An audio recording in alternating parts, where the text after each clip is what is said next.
It's our turn, episode number 50, Convention Games. In this episode, I welcome Jessica Davis, Jesse Metcalf, and Frank Vicari to the show to discuss convention games. Frank tells us about a new way to carry games to game night, and I interview Stephanie Straw from Onboard Games and BoardGameGeek.com.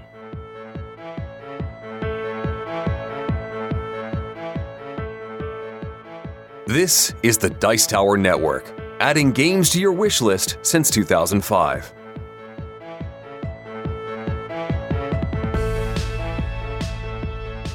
Hosting for this episode is generously provided by our fantastic patrons on Patreon.com. As a thank you to our patrons, we post extra exclusive content just for them. If you'd like to help us out by pledging $1 per month or more, please visit patreon.com/OurTurnPodcast. Every dollar helps to keep this show going strong.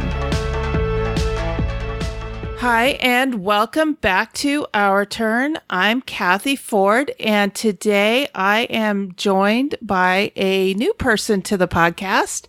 Her name is Jessica Davis, and she is the Director of Marketing for Artana, which is a games publisher. Jessica, welcome to Our Turn. Thank you. I am so delighted to have you. We met via an ad that I posted in the Women's Forum on BoardGameGeek. And she reached out to me and said she'd be interested in joining our team. So can you tell us a little bit about you? Yeah, so I'm Director of Marketing at Artana, and we publish games like Tesla vs. Edison and Tesla vs. Edison Duel and Einstein. And I've been playing board games for several years now. So I'm also on BoardGameGeek and member of the gaming community, I suppose. Well, awesome. I'm so glad to have you.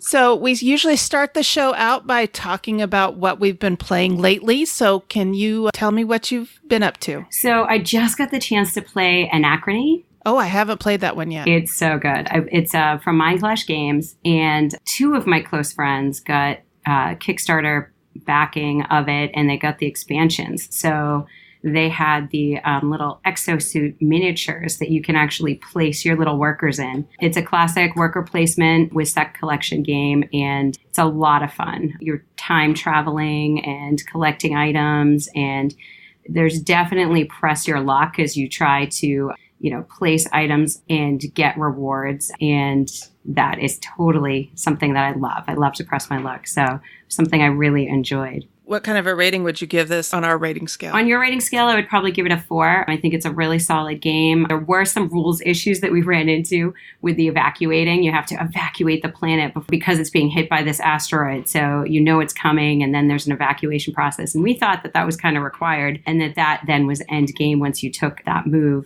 for each player. So there was some confusion about that. And definitely, I'm looking forward to playing it again so that we don't make that mistake again. So it's a 4 with a couple of rule bugs that I think some of the geeks on BoardGameGeek were kind enough to point out and address, which is a great use of that forum, I think. It is. And it's neat when the designers of the game reply themselves. Exactly. Yeah. And I also like it when they put up an FAQ to kind of answer some questions. Did you see that kind of thing for Anachrony? I didn't see tons right from the publisher, but I do know the guys at Mindclash. So I saw some, I basically was able to get some inside information. I think that they're getting in there with some of the people that work with them to post some answers to that. But there's some just super fans that figure it out and are happy to go and help other people and spend a lot of time on there just addressing those rules, issues, and nuances in games. And it's just such a great service that people do that. Yeah, it is. It really is wonderful. The gaming community can be very, very cool. Mm-hmm. All right, great. The first game I want to talk about is Star Trek Ascendancy. This was designed by Aaron Dill, John Kovaleski, and Sean Swigart. The artist is Katie Dillon and Charles Woods, and it was published by Gale Force 9. I discovered that this design team is the same design team that designed my favorite game, which is Firefly. And that's also from Gale Force 9. So I got a chance over the past weekend to play this new game. It came out last year. In Star Trek Ascendancy, you're playing a faction from the Star Trek universe. In the base game, you have the Federation, the Romulans, and the Klingons. And it's a 3-player game. Apparently, the game doesn't play well with just 2 players. Earlier this year, 2 more factions were released. And they are the Cardassians and the Ferengi. Are you a Star Trek fan, Jessica? I am. This sounds really good. So I haven't lapsed into geekies on you. No. Okay, good. So far, I've played 3 games of this. One was with the 3 base game factions, and then I played a 4-player game with the Cardassians included, and another 4-player game that included the Ferengi instead of the Cardassians. I would really love to play this 5-player. Later this year, a 3rd faction is supposed to come out, and that is the Borg. And apparently, I haven't confirmed this with anybody, but apparently the Borg are supposed to be an NPC character. So that should be an interesting twist to this game. While we were playing this over at one of my friendly local game stores, Great Escape, on Saturday, a friend of mine wandered over and while we were playing it and said the game looked like TI Star Trek. So, and it does kind of look like Twilight Imperium. That's awesome. Yeah, it does. Because it's got its own little planets and then there are space lanes attaching the planets to each other. And you need a big table for this game, especially if you're playing it 4 or 5 player. It is a table hog. Yeah. It is a definite table hog. At the start of the game, you start with your own home world. In my case, I've only played the Federation so far, so my home world is Earth. You develop space lanes as you warp through them to discover other worlds at the other end of each lane. You then draw an exploration card to tell you what you found there. You may find a warp-capable civilization, a pre-warp civilization, or the ruins of a dead civilization.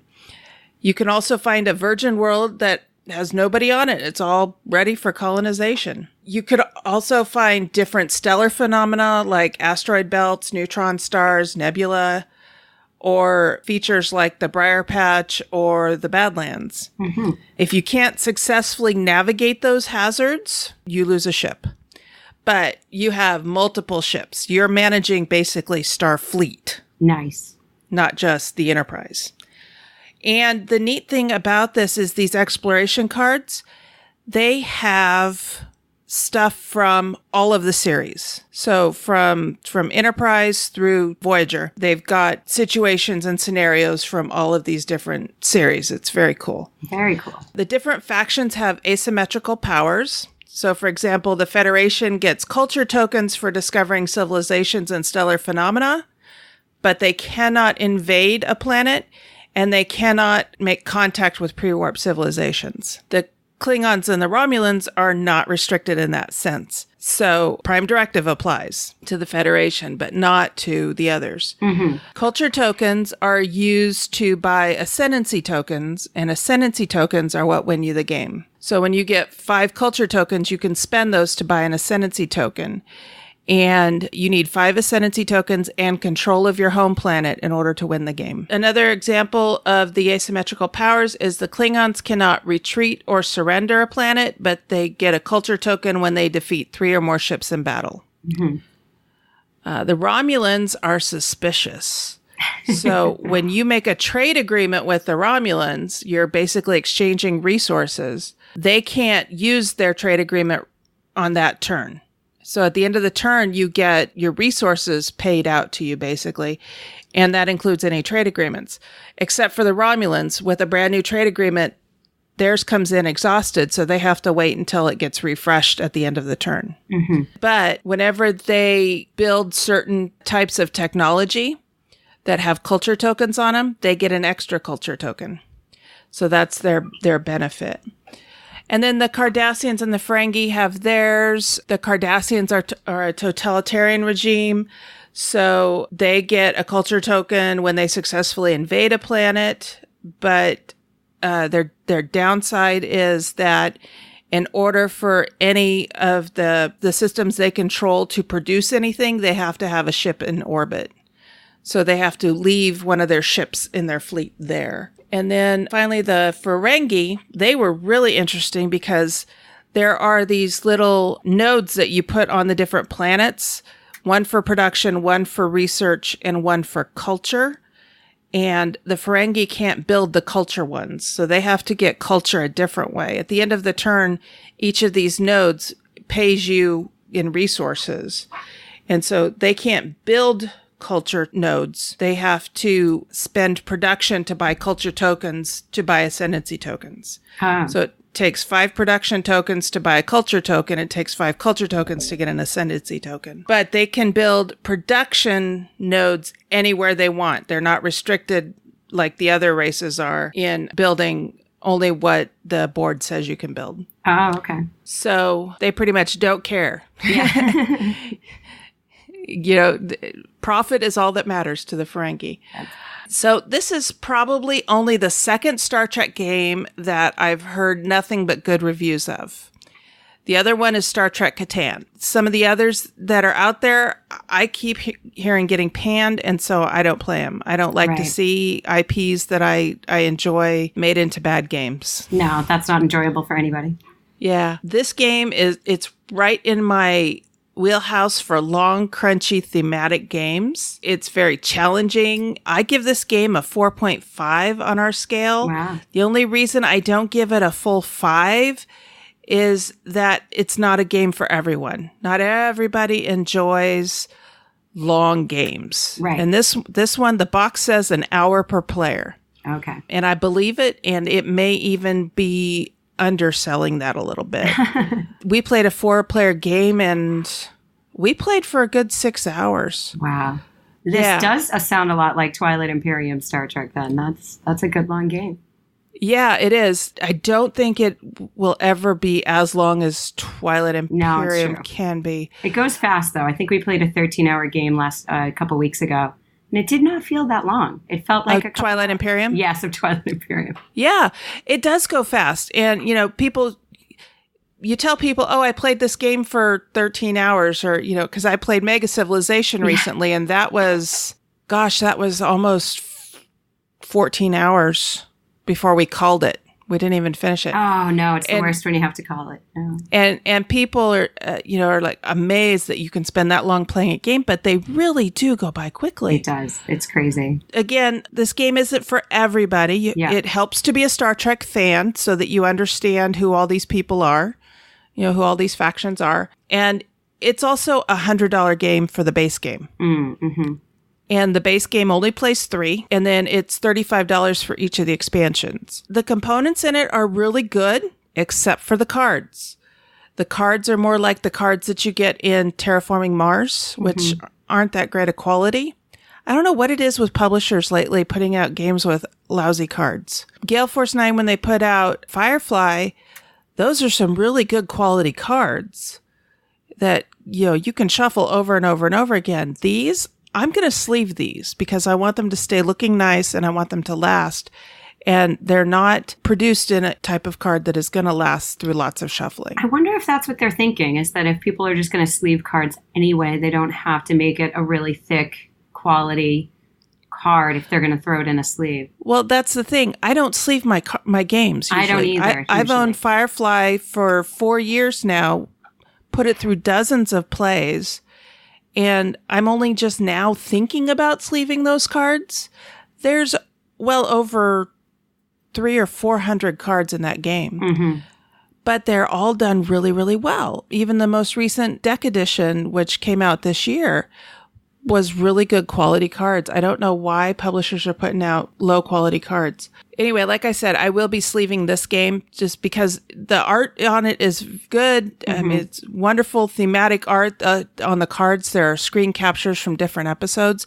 And if you're a Star Trek fan and you've watched all the series, you're going to look at these cards and you're going to know exactly what they're talking about, exactly which episode it came from. All in all, I'd say Star Trek Ascendancy is a very good game, and I am looking forward to getting in more plays of it. Now, have you played a lot of the different factions, or do you stick with one of them? I personally have only played the Federation. Okay. I like to do a lot of exploration in games.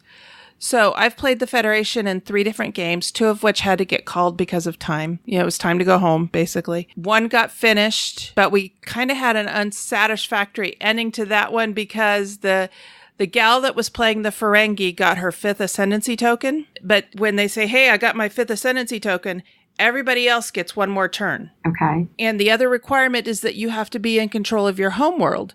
So when she suddenly announced that she had her 5th Ascendancy token and everybody else went, what? Wait, what? All of a sudden, the Romulans and the Klingons went, get her. Of course, of course.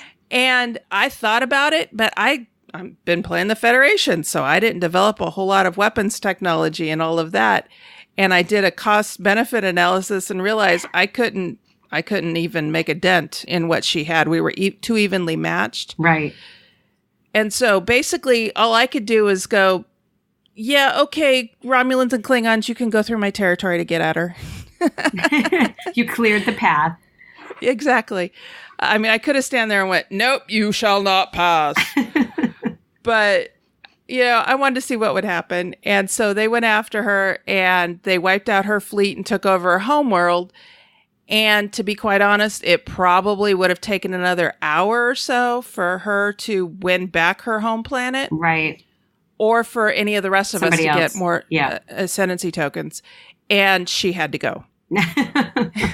She had already overstayed the time that she was wanting to leave by in order to finish the game. And when that happened, she was like, yeah, no, this was fun, but I got to go. Oh, that is disappointing, though, to end on that.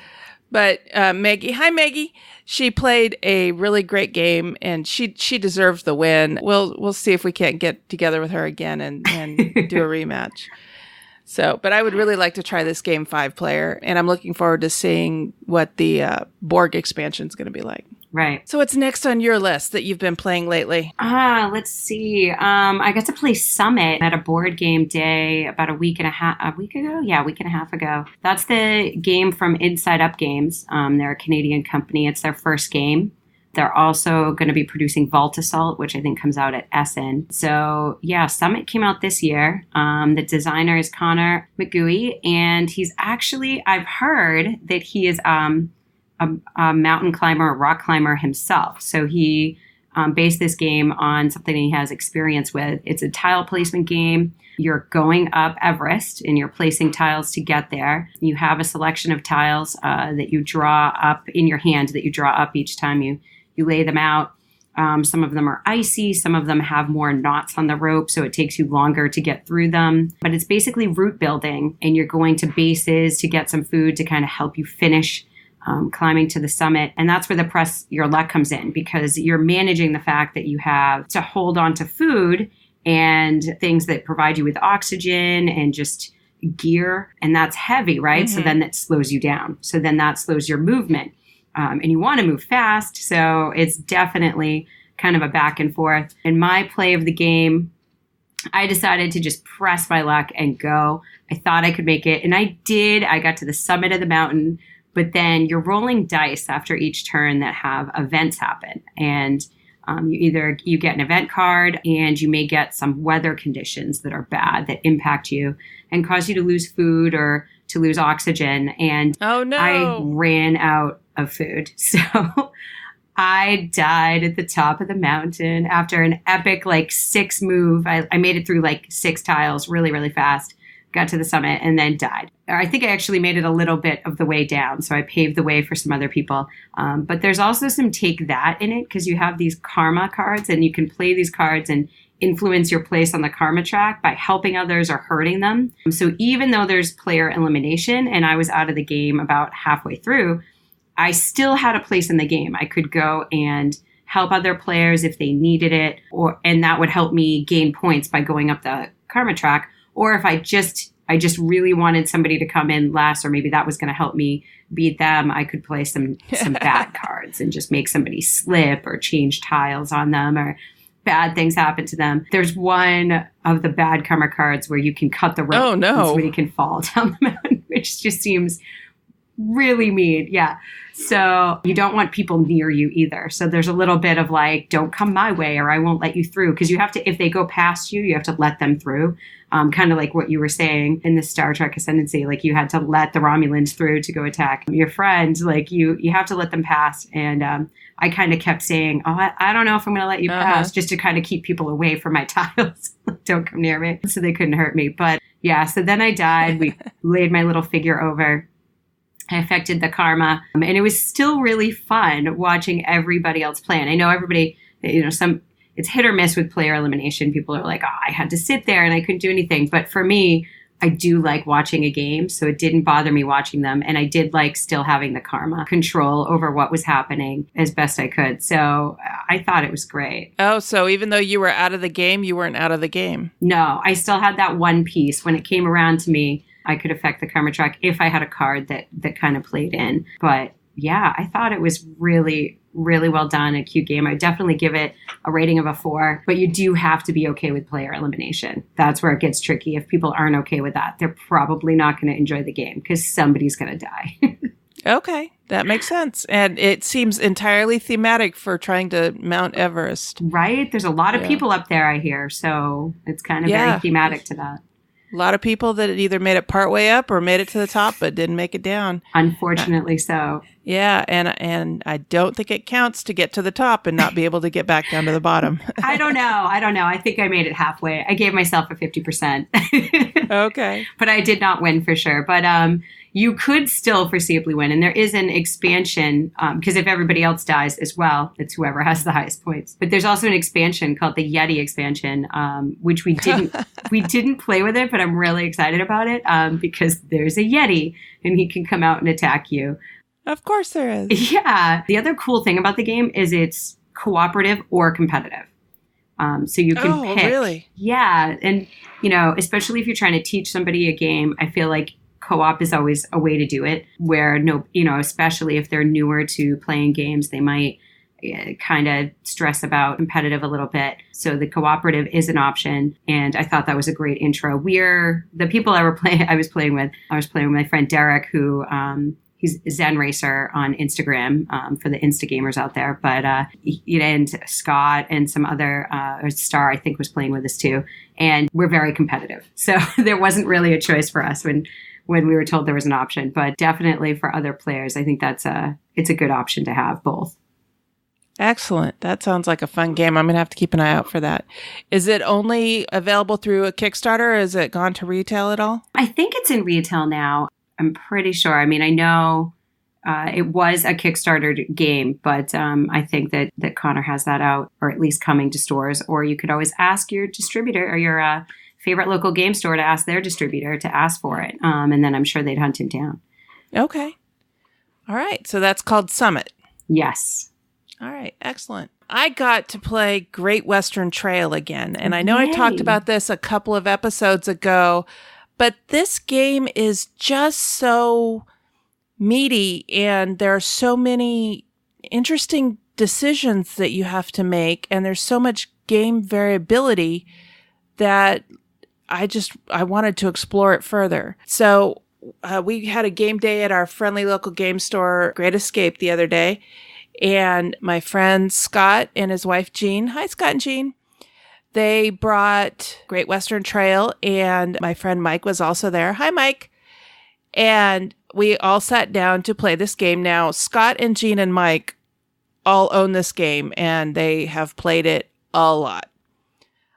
This was my second playthrough. So when I sat down, I went, okay, remind me of the rules. And I sat down with the expectation that I wasn't going to come in close to first. And I didn't. Mike and Scott were competing for first place. Mike ended up getting way out in front. He's very good at this game. But it was still a fun game. It's a very immersive game. This is a worker placement game with tile placement and point-to-point movement. As I said, it's a highly thematic game. You're driving cattle to Kansas City to sell at market. You get a hand of cards with cows, and you can acquire employees along the way. You can switch out one cow or two cows to get a different cow because you want to have a set of unique cows when you get to Kansas City. You're also overcoming hazards along the way. You can build buildings of your own, or you can go on to communal buildings, which give you options of different actions to take. I almost think this has like an action selection component to it, because you move and then you take some actions, and then when your turn comes around again, you move again and take some different actions. You play through till you get to Kansas City, you sell your herd, you move your train along the track, which is the scoring track. You're trying to get your you have these little wooden tokens that you place along the scoring track to give you other victory points at the end of the game. And then there's also some goals, some, personal goals that you're trying to achieve along the way as well. I really like this game. It's fun, it's immersive, engaging, and every single play is different, and it has lots of meaningful decisions, and the game just seems to pull you right into the theme. The component quality was pretty good, except for the cards. Mike and Scott and Jean all decided to sleeve their copies. The other thing is this game also has no women or people of color in it. There are these little employee tokens that you can purchase. There are cowboys, engineers, and builders. Mm-hmm. And they all look like the same white man in different stages of life. Mm-hmm. So it's just like, really? I don't think it would have been that hard to expand the art a little bit, to include, some people of color, to include some cowgirls. I hear people say, oh, but that's not historically accurate. I don't care. It's a game. It's not a history lesson. Mm-hmm. I know that the ratio of men to women in the Old West time was 10-1. I don't care. If you want to expand the hobby and you want to get people, all types of people to join in, then you need to include characters in your games that resemble the people you're trying to attract into the hobby. Mm-hmm. Some relatability. And this is one game that just doesn't do that. Other than that, it's an awesome game. I really enjoy it. All in all, I give this game a 4. It's a good, solid game, and it's lots of fun. And how long did it take you to play? Do you remember? I think it took us about 2 hours. 2 hours. But again, they were having to remind me of the rules, and so it was taking me a little bit longer to make decisions and interpret the icons. The icons aren't that hard to interpret once you get to know the game. Right. And if you're playing with experienced players, you just point and you go, what does that mean? And they tell you right off the bat. Yeah. But I was playing with 3 very experienced players. So that's why I think it only lasted 2 hours. Mm-hmm. Because I would take my turn kind of slow, and then they would go, I'm doing this, I'm doing this, I'm doing this. Kathy, it's your turn. Oh, they're just waiting. Nice. Yeah. And so, once I get a few plays under my belt, I'm sure that I'll be right in there with them. They're all very good players. Still, this is an enjoyable game, and it's one that I'm looking forward to adding to my collection at some point. You'll think you'll buy this one? Yeah. It plays 2-player, and in our household, it's just me and my husband. Right. And then we have 2 dogs, and unfortunately, they don't play games other than Fetch, which we play all the time. It's unusual that we buy a game like Star Trek Ascendancy because it's a 3-player game, minimum 3-player game. When we've bought games and discovered that, it's been kind of disappointing. We bought Star Trek Ascendancy knowing that it was a 3-player game, but it was a game that we had wanted for quite a while. Right. With Great Western Trail, I have 2 or 3 friends that own it, so there's no real hurry to put it into my collection, but it is one that I do want to put into my collection because it does play 2-player. Mm-hmm.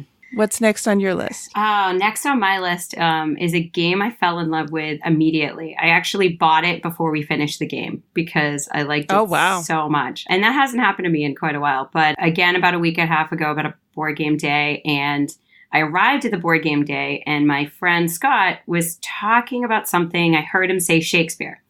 And I didn't know. He goes to shows. He goes to different things. So I was like, I didn't know if he was talking about maybe a show he just recently went to, or maybe he was quoting Shakespeare, or what the deal was. But I went over and asked him, and he was talking about a board game, the board game Shakespeare. I've played it. Have you? It's from Istari Games. The designer is Herr Vergal, and I had kind of heard of it. I'd seen it on the shelf at Battleground Games and Hobbies. That's my favorite local game store here in Saugus, Mass. But he had mentioned it. I was like, wow, I've seen that. I really want to play it. So he said, all right, let's go. We're bringing that into the other room. And immediately our friend Star was like, oh, if you're playing that, I'm in.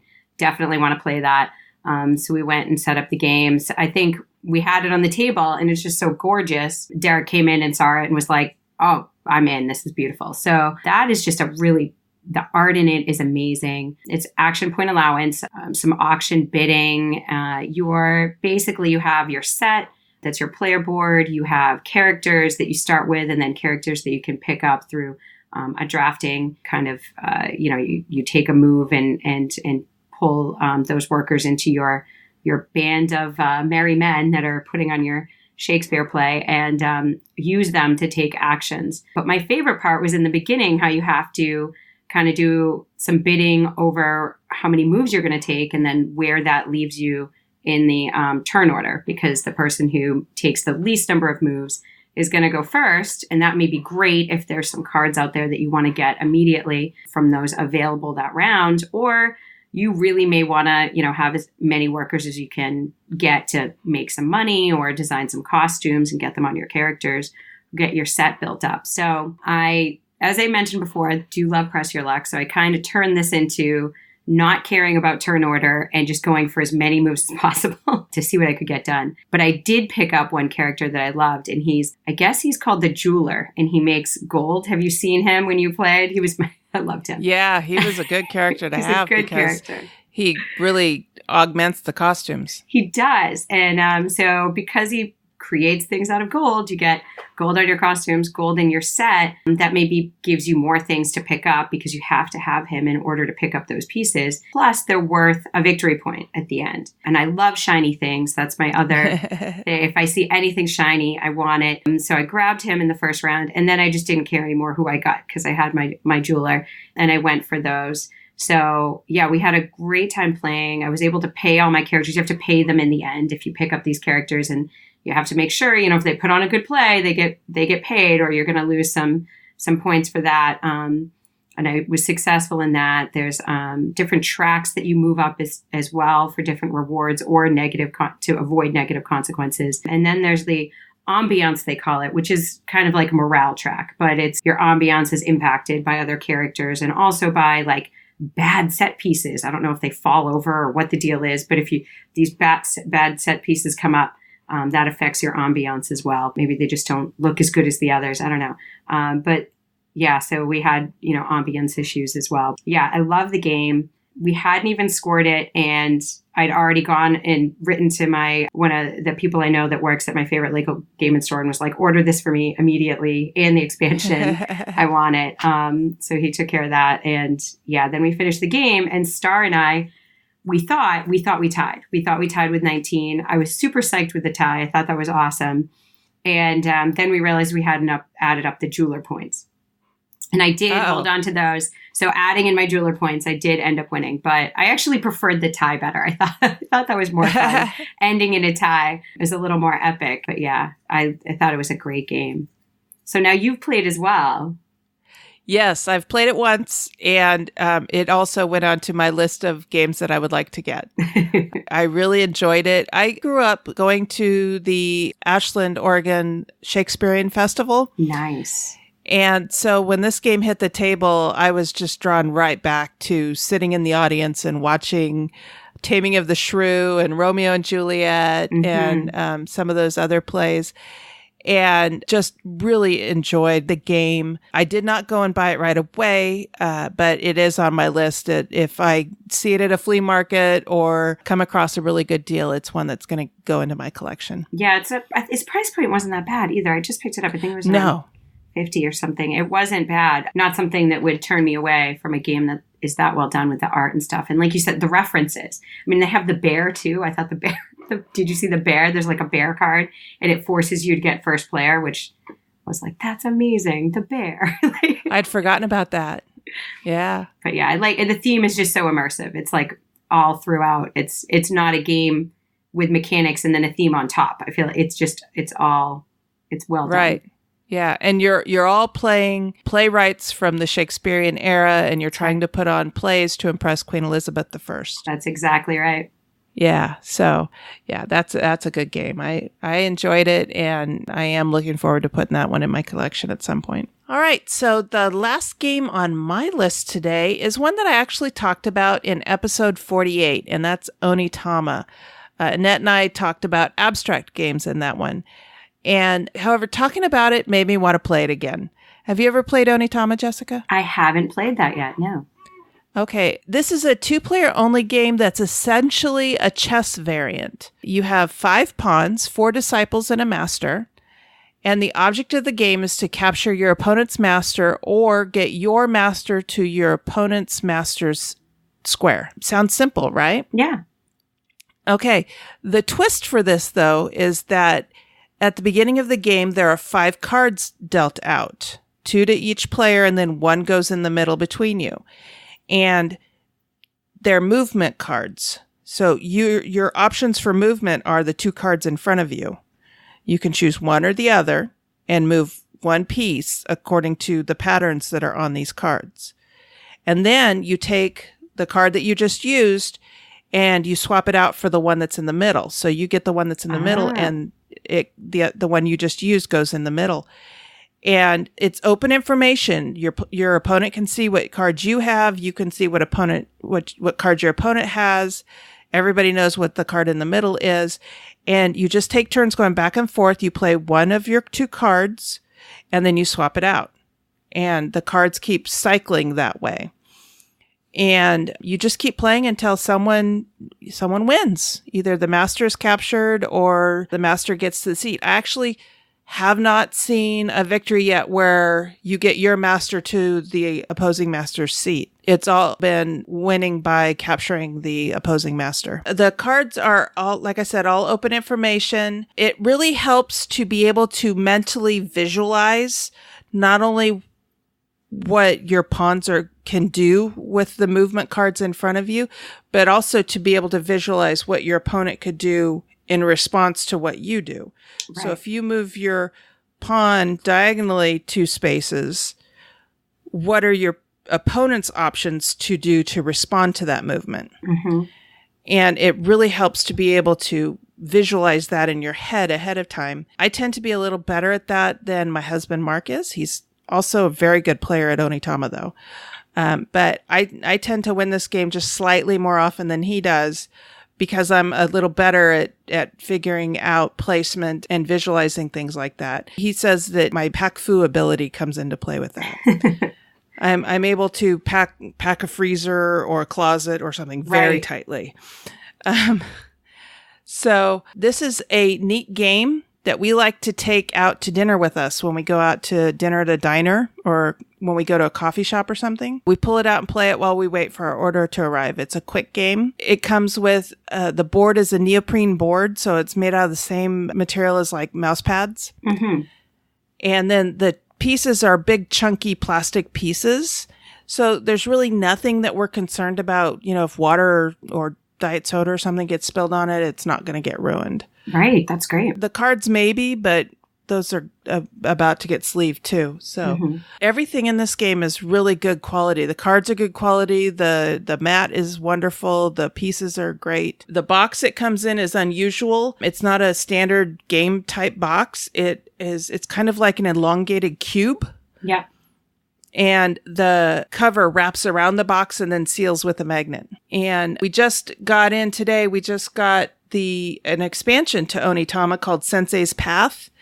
And it is the box that the expansion comes in is also an elongated cube that the cover wraps around the box and seals with a magnet, but it's only about a quarter of the size of the base game box. And all that came in it was a set of more cards for movement. So it's expanding the variability of movement. Now, the base game comes with more than 5 cards. I think it comes with 15 cards. And I think this is adding another 15 cards to it. 16 cards. It's adding 16 more cards to the game. So that's going to increase the variability in movement. So I'm looking forward to getting that to the table this week and reporting on how it changes or improves the game next week. So I give this game a 5 on our scale, and I don't give 5s all that often. Oh, that's nice. But this is a game that is easy to learn, easy to teach, quick and easy to play. And in my opinion, it should be a staple in any collector's collection. Lots of variability with it. So that's Onitama. That was designed by Shinpei Sato, and it was published by Arcane Wonders, and it is part of the Dice Tower Essentials line. I've seen that around. I definitely want to check it out now that you told me more about it. Yeah, it's a fun game. And it, like I said, it's 2-player only. Yeah. That's probably why I haven't played it. Usually there's more people at the table, but that does sound good. Yeah, like I said, this is a great game for Mark and I to just sit down and play when we want to play something quick. And it's real easy to set it up again and go again if we've got some more time. So, nice. Anyway, so that's what we've been playing. You've heard us referring to and rating games by a rating scale. Here's how we're using this scale. 1. Give me back the time I spent playing it. 2. Has great potential as kindling. 3. Decent with some bugs. 4. A good, solid game. And 5. Buy this now.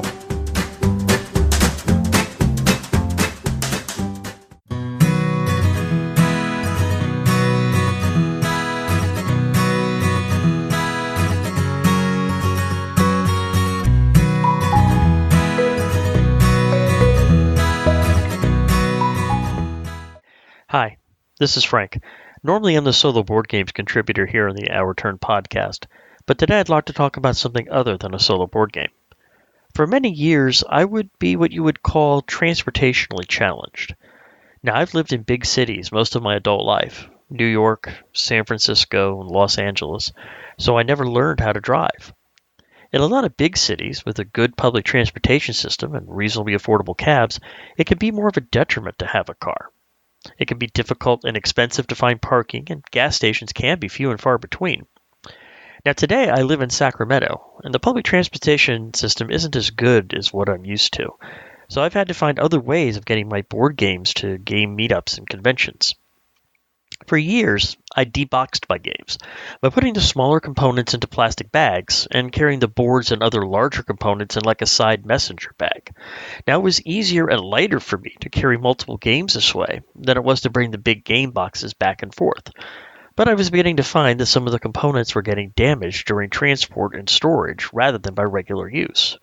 For instance, the large triangular board that's used in the castles of Mad King Ludwig to hold the cards and the tiles was really getting beat up. Now, back in November of 2016, I found a Kickstarter for something that looked like an excellent solution to my gaming transportation issues. Init Gear came up with their Game Folio system, and when I saw it on Kickstarter, I knew I had to help kickstart this project. The Game Folio system is made up of cases that at first glance resemble a large zippered binder.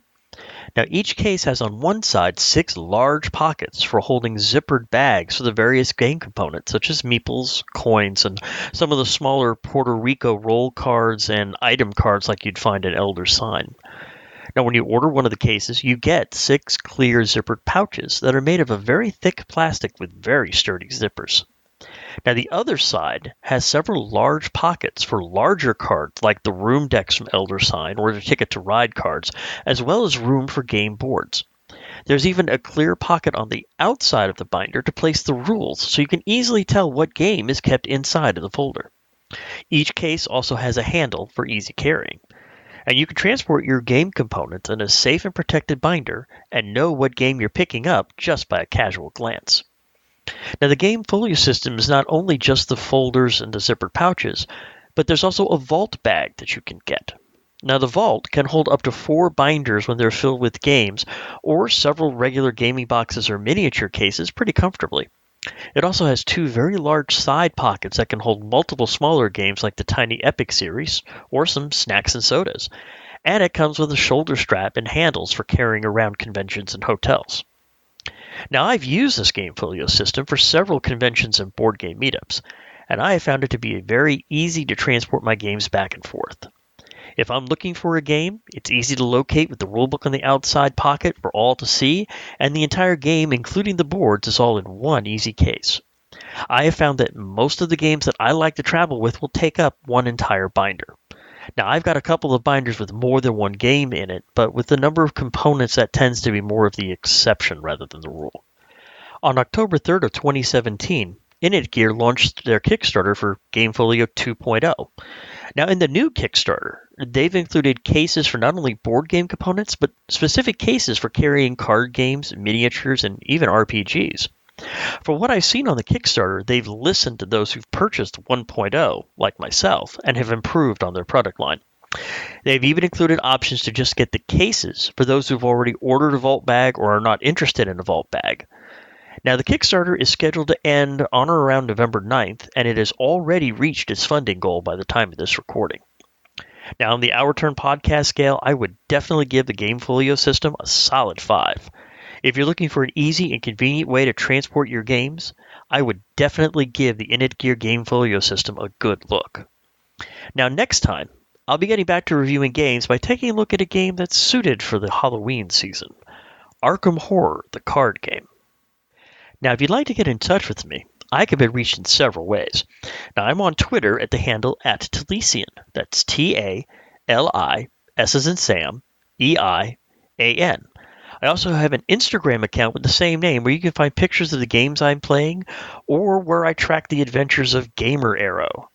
I also frequent the Our Turn podcast guild boards, guild number 2600 over at BoardGameGeek, and I also occasionally post on the Solitaire Games on Your Table monthly threads there as well.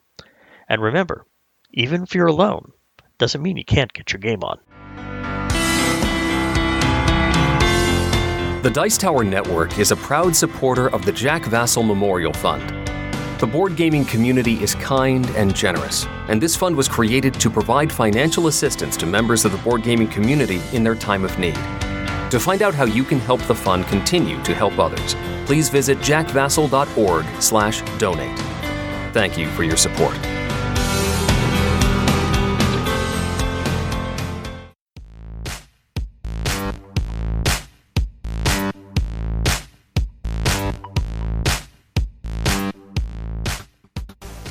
All right, and now we're getting into the meat of the podcast, and our hot topic for today is convention games.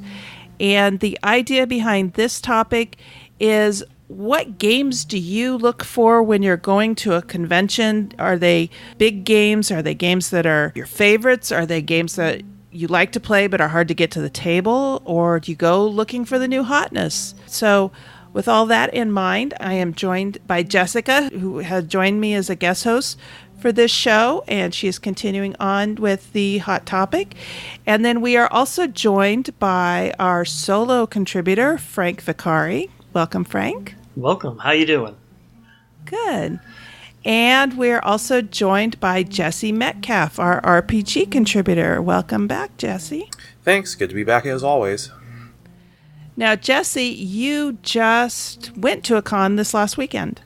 That is correct. I attended NewCon in Omaha, Nebraska, a convention that has run for about 27 years now, and this was my 8th NewCon.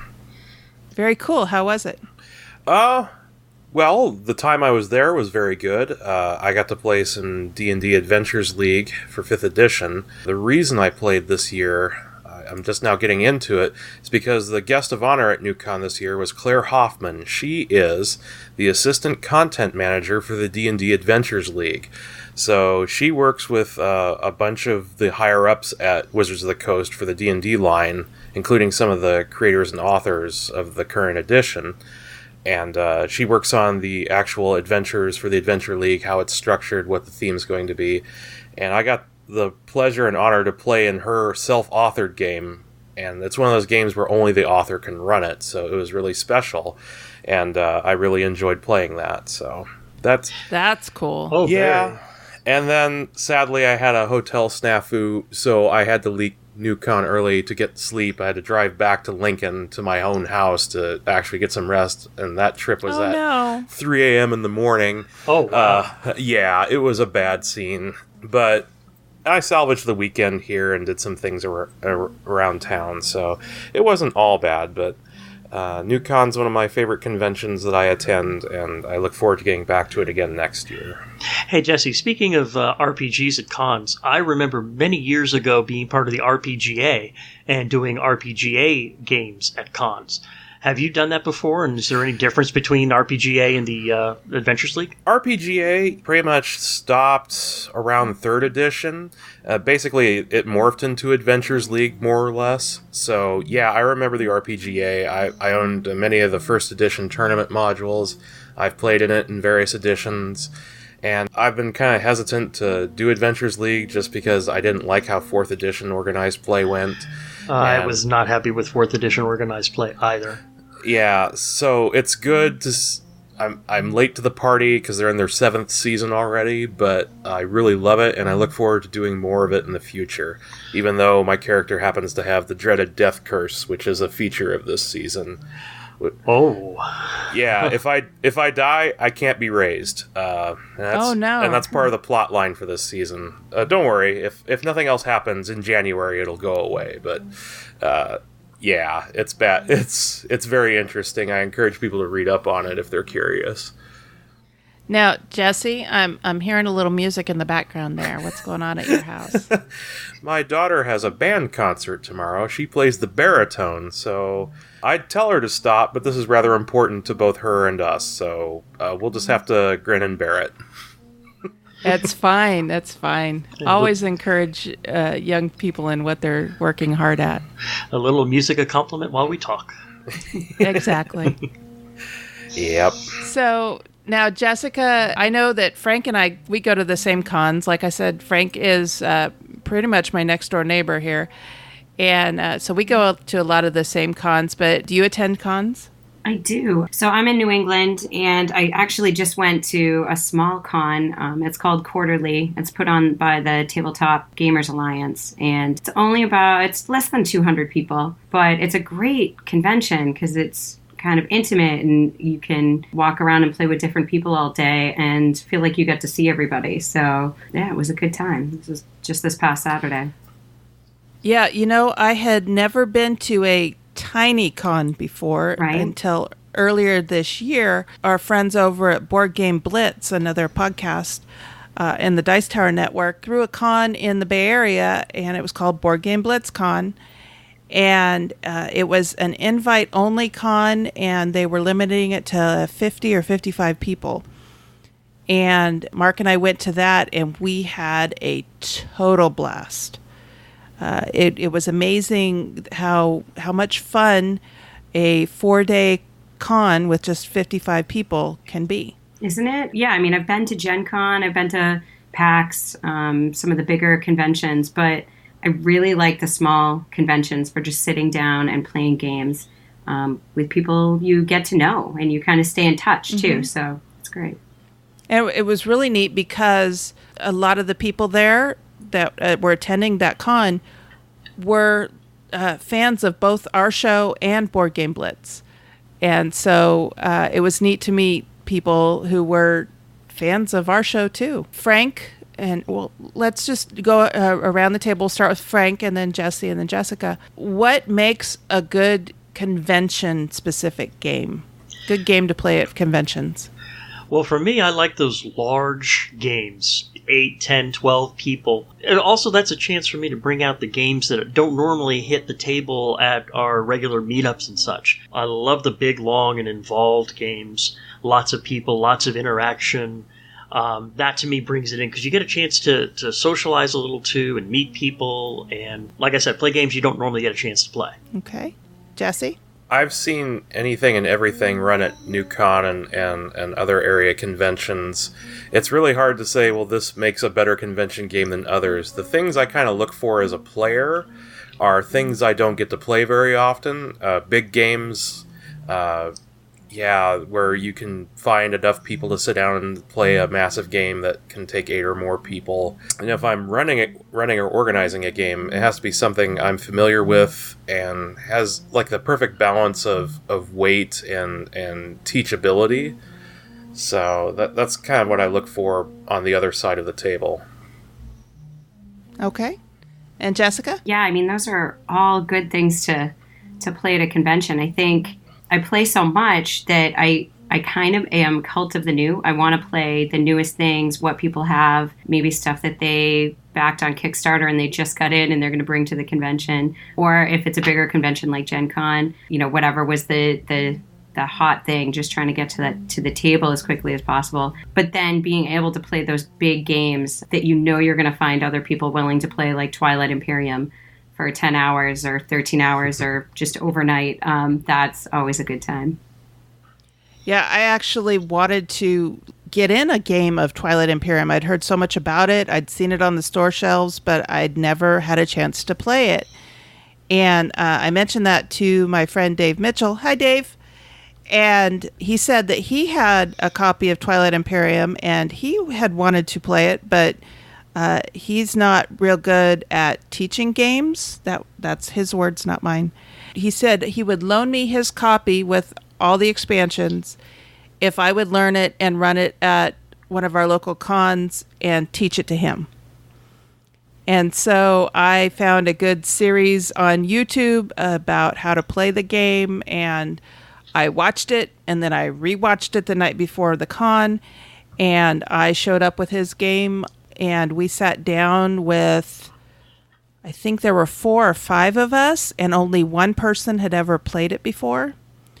Oh, wow. And I was the game master, and I had never played it before. And we played for probably about 6 hours before the game ended. There's a card in Twilight Imperium that if it comes up, it ends the game.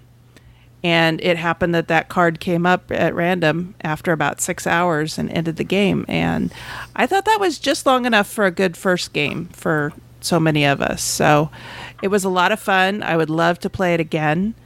I'll need to refresh myself on the rules. But that's another one of those games that's on my list. But now that Twilight Imperium 4 has come out, I have to decide, do I want 3 or do I want 4? I have a TI3 story myself. I was at DungeonCon a few years ago, and Friday afternoon I saw a game of TI3 set up. And it was like a 8 or 9 person game. It was a huge table.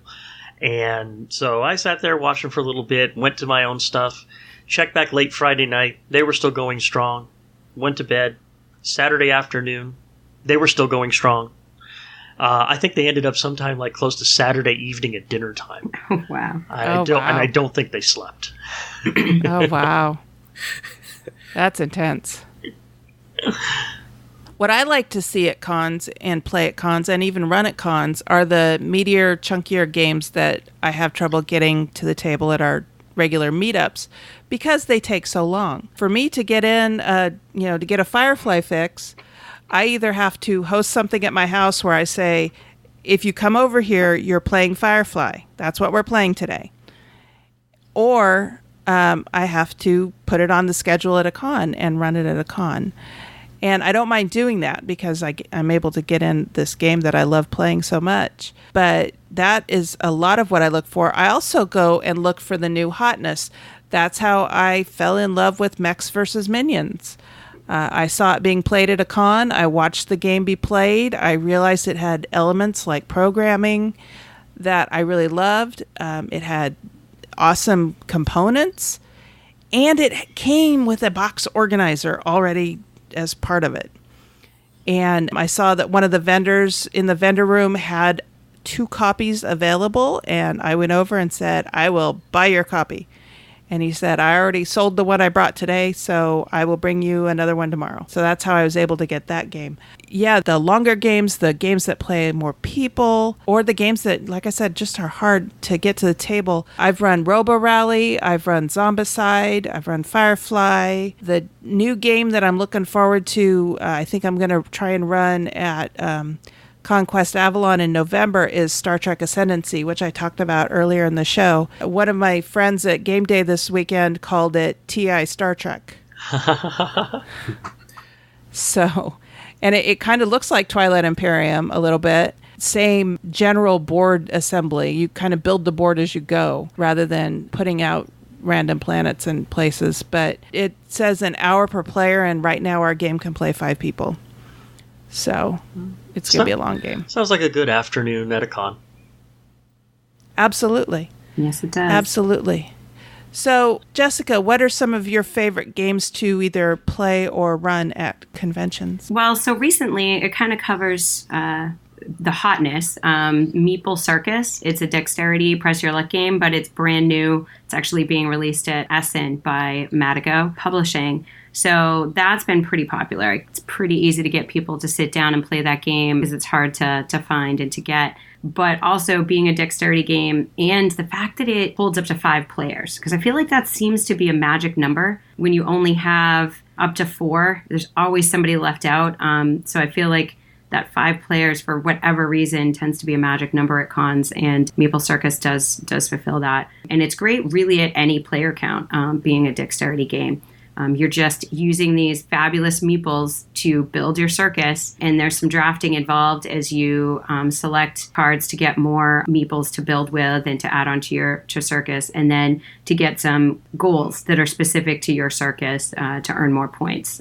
It's so cute. It's really well done, and there's music, which is really fun and a great addition to a game that you play at a con. There's just an app, and you play the music, and that's kind of your timer for finishing to build your circus. And that can be a blast. I actually heard about this weekend, about Meeple Circus this weekend, and CJ, who told me about it. Hi, CJ. She was really impressed. She saw it at Gen Con. Yeah, it was at Gen Con. And like I said, it'll be available and dropping it at Essen as well. Very cool.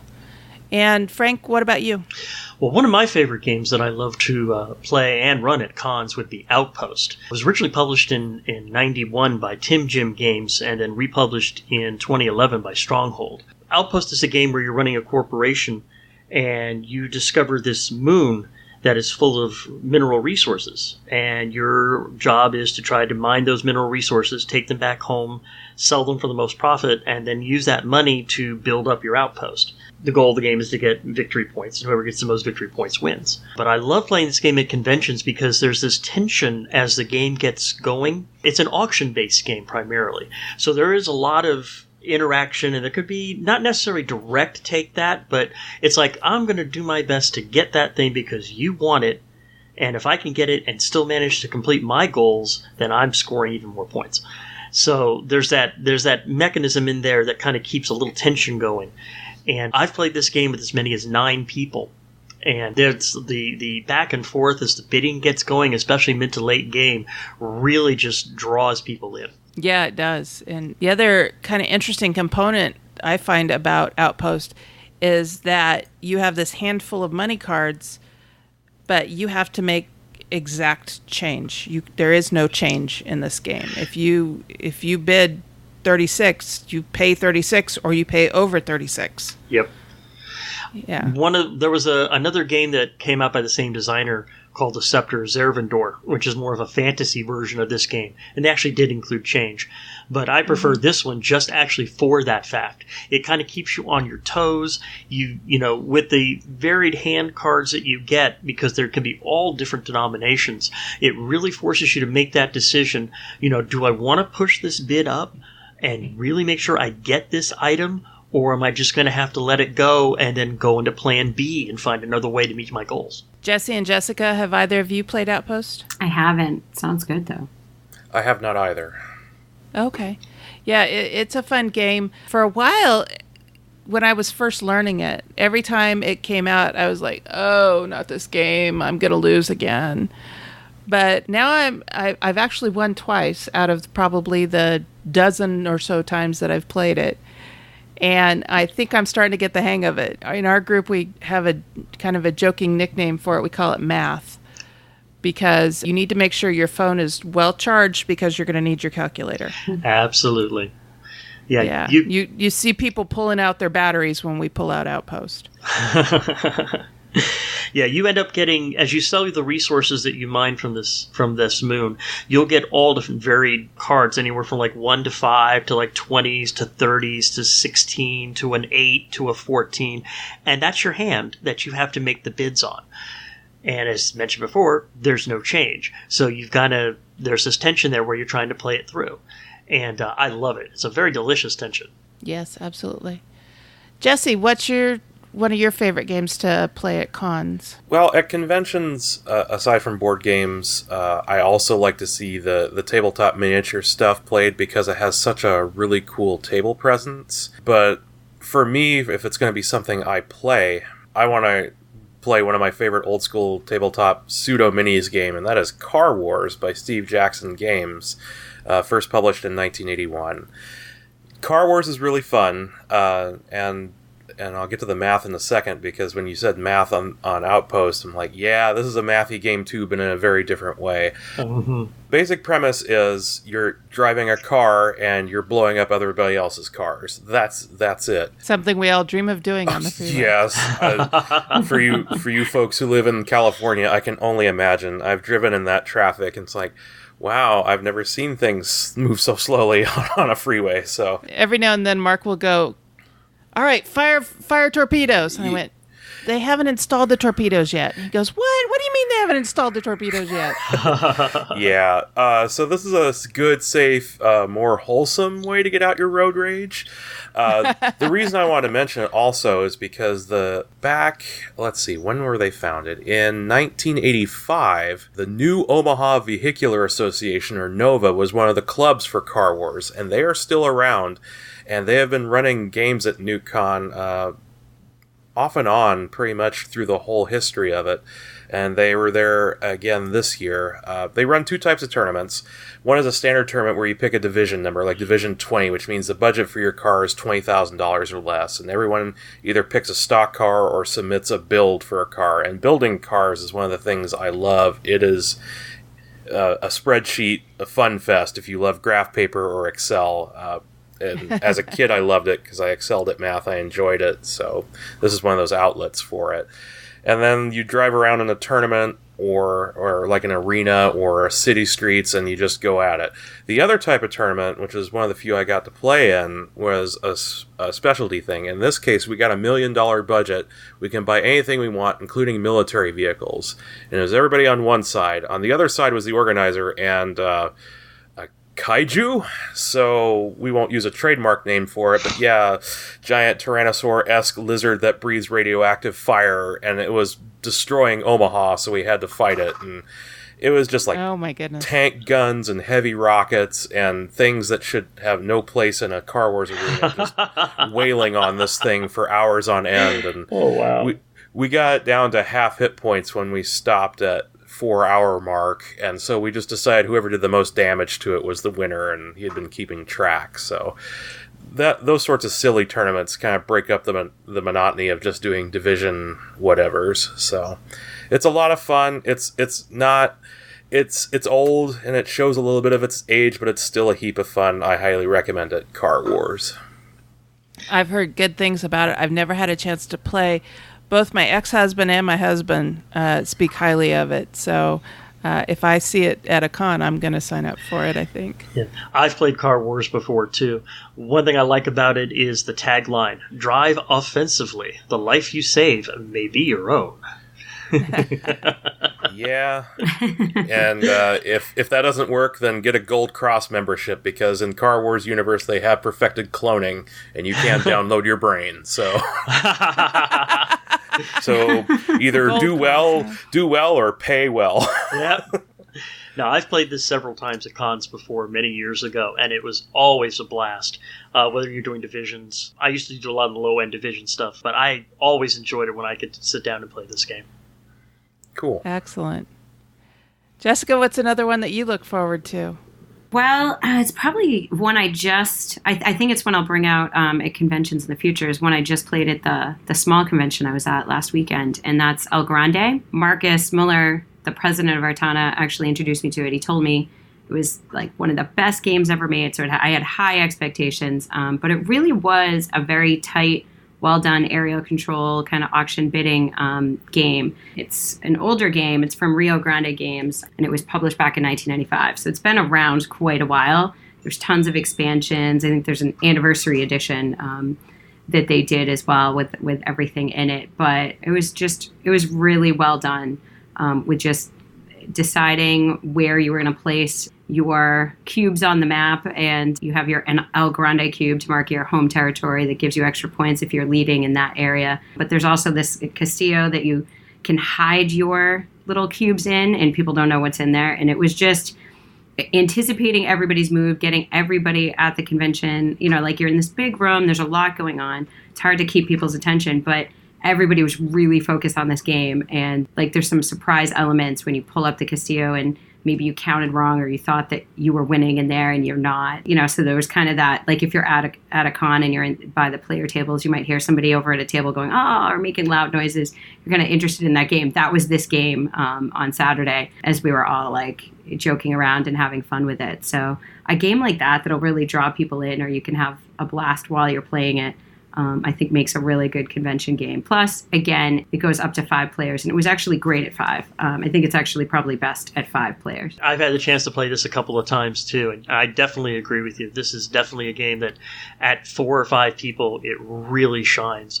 Watching the cubes go into the Castile and looking at the tension between the players and thinking, okay, is he really trying to do this? Is he, you know, it's just... It's so much fun, especially when you get people who've played this a lot, and it just really shines as a con game. I definitely agree with you on that. Now, let me ask you guys, have you ever played a giant game at a convention? So let me give you an example. At KublaCon, when I went last year, they had a giant King of Tokyo, and the pieces were probably about a foot tall. Okay. And they looked like they came right out of the game.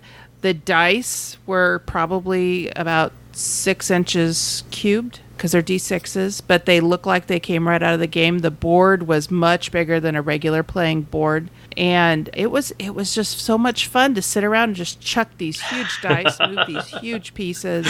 They also had a Shadows over Camelot that looked like it was set up as a miniatures game. It was the Shadows over Camelot board, but it was 3D. So there was a castle, and there was a round table, and there was, all the different areas in the terrain that you see, but it was all built up and in 3D. It looked like a miniatures game, basically. I didn't play in that one, but I like to watch it. And then there was a game that was on Kickstarter at the time that they made a giant version of called TAC.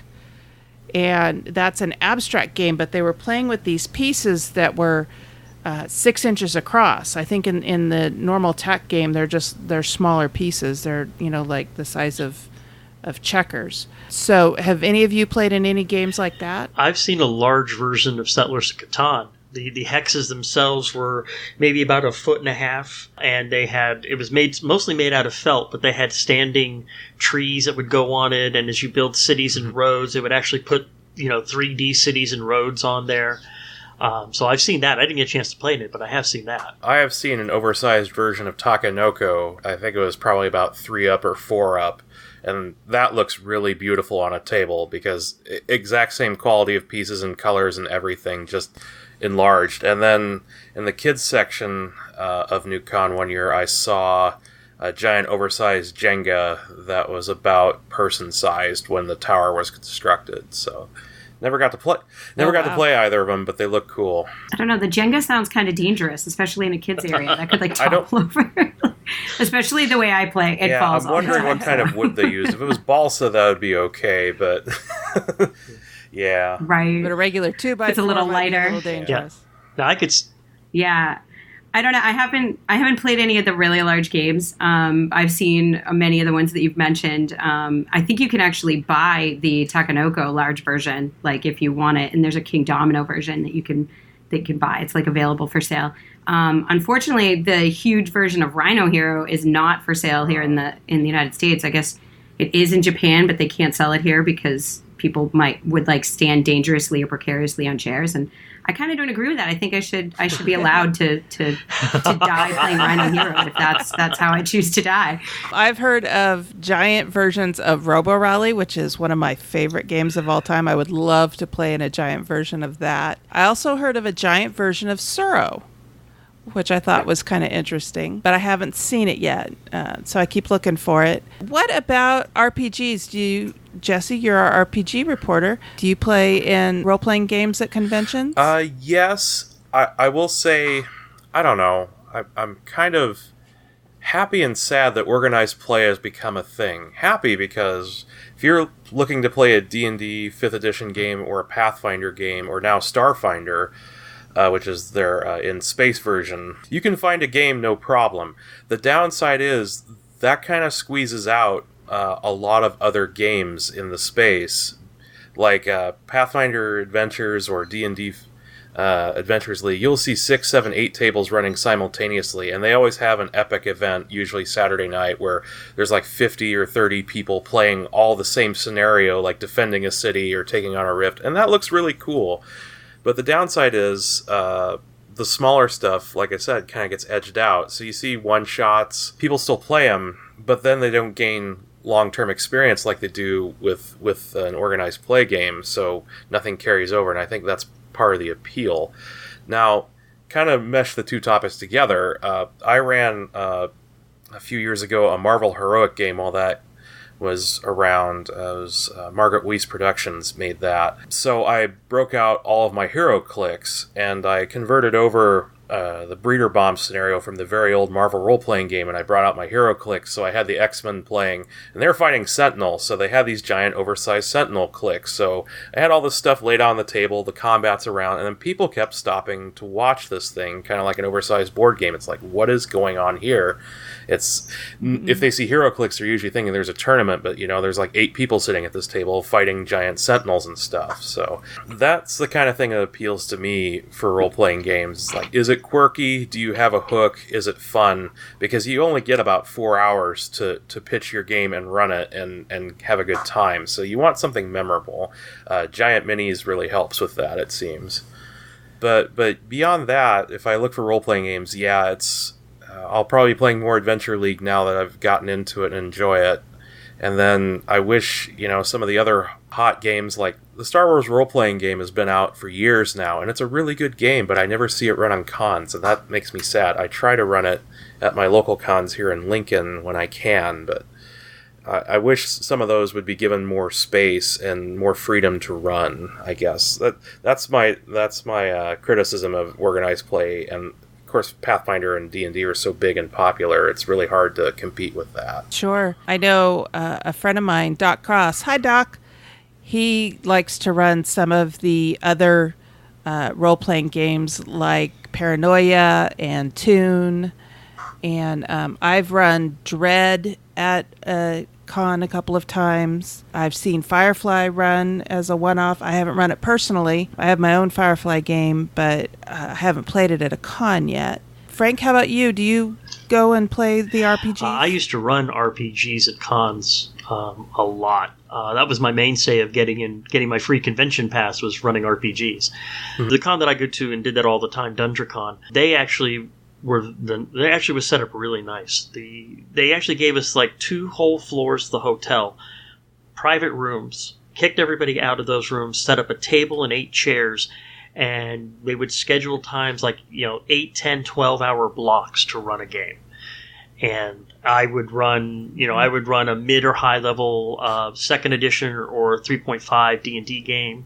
I've run Champions in those slots. I've run James Bond in those slots. I ran Arduin in those slots. It was fun. That was for me what actually drew me to conventions in the first place, was being able to get with people, total strangers, but do something that I enjoy so much, and just really be able to get into the storytelling side of it and just tell that detailed story that might just be a one-shot, but it was still, a very involved story that I could get across in a nice long block. And everybody loved it. I used to have people that would hunt me down every year saying, hey, are you running this year? Are you going to run a game this year? What game number are you running? Because we want to make sure we sign up for it. And that was a good feeling when that happened. How about you, Jessica? Have you played in any role-playing games at conventions? Not at conventions, no. I have at Battleground, my favorite local gaming store out here, I've played. But no, not at a convention yet. But that sounds amazing. Yeah, it is fun. The one complaint I have about playing in and running RPGs at cons is the noise level. A lot of cons that I've seen haven't done like DundraCon has done and sectioned off a series of rooms to play RPGs in. You're just there's a section of the main ballroom that is for RPGs, and Adventurers League and Pathfinder Society take over a good portion of it, or they have their own area behind the RPG area. But it's just so noisy that it's not very immersive, and I find that a little discouraging when you're trying to play an RPG and you're having trouble hearing the GM tell the story and having trouble hearing the other players at the table talk in their character's voice, and it's just such a strain to try and do. And I think that's what most discourages me from playing RPGs. It's hard enough to hear the rules for a board game and then play the game, but at least you're, very close head to head. They tend to give the big round tables to the RPG players. So, it just makes it hard for everybody to hear and everybody to play. Would you guys agree? Yeah, definitely. That's one of the hard parts. We had Claire run her authored game, and she is such a good DM, got into it, and we were all trying to get into character, but even on a Friday night, the first night of the con, the din is just, it interferes with what's going on. Sometimes you can't hear what someone just said. I guess my suggestion to that is use that as a feature and run Paranoia, where everyone's in Alpha Complex, and it's just, oh, what's going on? I can't hear what's going on. Oh, that's not a drawback. That's a feature. So that's just how things are. But yeah, I agree. That's especially if you're like trying to play Mask of the Red Death or some other horror game, and it's really hard to get into the horror groove when it's just like constant chatter all around you. So yeah, exactly. I had the same problem with Dread. I ran a horror Call of Cthulhu adventure, and unfortunately they stuck me in an open room, and I specifically asked for a late night. I was doing this on a Saturday night. I wanted like an 8-hour block overnight, but unfortunately I got in the open room and it really distracted from the game. What about miniature games? Do any of you play miniatures games? I used to be big into X-Wing, which has really taken off. We have tournaments run at NewCon and other conventions nearby, a lot of the local game stores. And there's World War II games are really hot around here as well. I think Bolt Action being the biggest one. They're really, again, table presence is cool, especially X-Wing, because the ships are pre-painted and it's beautiful and it's on a star mat and it's fun. I used to play a long time ago. I just don't have the time or money for it anymore. But yeah, those are a lot of fun and definitely good convention fodder. Frank or Jessica? I do not. I don't play miniature games right now. I used to do a lot of the Warhammer 40K and some of the Warhammer Fantasy Battles. I've played those. And at DundraCon every year, there's this one of the huge ballrooms taken over entirely by the minis people. And they have these elaborate setups with multicolored resin buildings and intricately painted miniatures. And they're doing sci-fi, they're doing World War II, they're doing fantasy-type battles. And just, I've taken pictures of them before, and some of the stuff that they do is just absolutely amazing. There was an aerial game that I saw played this year at DundraCon. They had like about 25 people around the table, and each person was running one of the old World War I fighter planes. And it's like they had some people, so they had some British and some German and some Americans, and they were just doing this great big battle over a huge table. They had, all the planes were on stands that could go up and down, and they had clouds, puffy white clouds that would go up and down too, and it was just amazing to watch. I saw this one game at Conquest one year, and it had at least a dozen people, probably closer to 20, 25 people around the table, and each person had in front of them a wooden airplane control panel. And you would use it to mark and keep track of what you were doing. But these panels, they were all identical. And I am certain that the person that was running the game did those himself. And, they were beautifully painted, beautifully etched. and they look like an airplane control panel. And I looked at that and went, wow, that's amazing. And then they had the board in the middle where you were moving the miniatures around and stuff. And his game table was always full. I couldn't get in. Probably the closest that I ever come to playing minis would be something from Cool Mini or Not, like Zombicide. That's not quite what they mean by miniature games, but that's probably as close as I've gotten. Yeah, that's as close as I've gotten as well. Zombicide or Rising Sun that they have coming out. Great. I like that type of miniature game. Guild Ball, I think, kind of is on the line because you're doing some measurement and setting up a scene with that one as well. But I've painted Warhammer figures. Yeah, I'm a recovering 40K player as well. And I will say the one thing that's really cool at conventions for a skirmish game or a war game is to, like, 40K had, 1,500 to 2,000 points worth of things in a standard game. The cool part for a convention is to put lots of tables together and run an apocalypse game with 10 to 20,000 points aside with titans and super tanks, and that's what really makes, because you don't have the space anywhere else to do it except for a big convention hall. So just make it ridiculous, build a city, and just have everyone put their minis on one side or the other and just go at it. And that's what where convention minis play can shine. Now, I've seen that done a couple of times at DungeonCon before, where they would literally take over half that mini room I was talking about, one huge table in the center, and like a whole army on one side, a whole army on the other side, and they just let them go to town. It was amazing to watch. Wow, right. Well, this has been a great discussion. So I want to ask our listeners, what are your favorite games to play at conventions? We posted this question on our guild at BoardGameGeek.com, which is guild number 2600. And we got a few answers. Roger, who has been a contributor on the show before. Hi, Roger. He says he likes playing Colt Express at cons, and he's also been in a 6-player game of my favorite game, Firefly. Firefly, the box says it plays 4. I've played it with up to 8 players because there's enough pieces for it.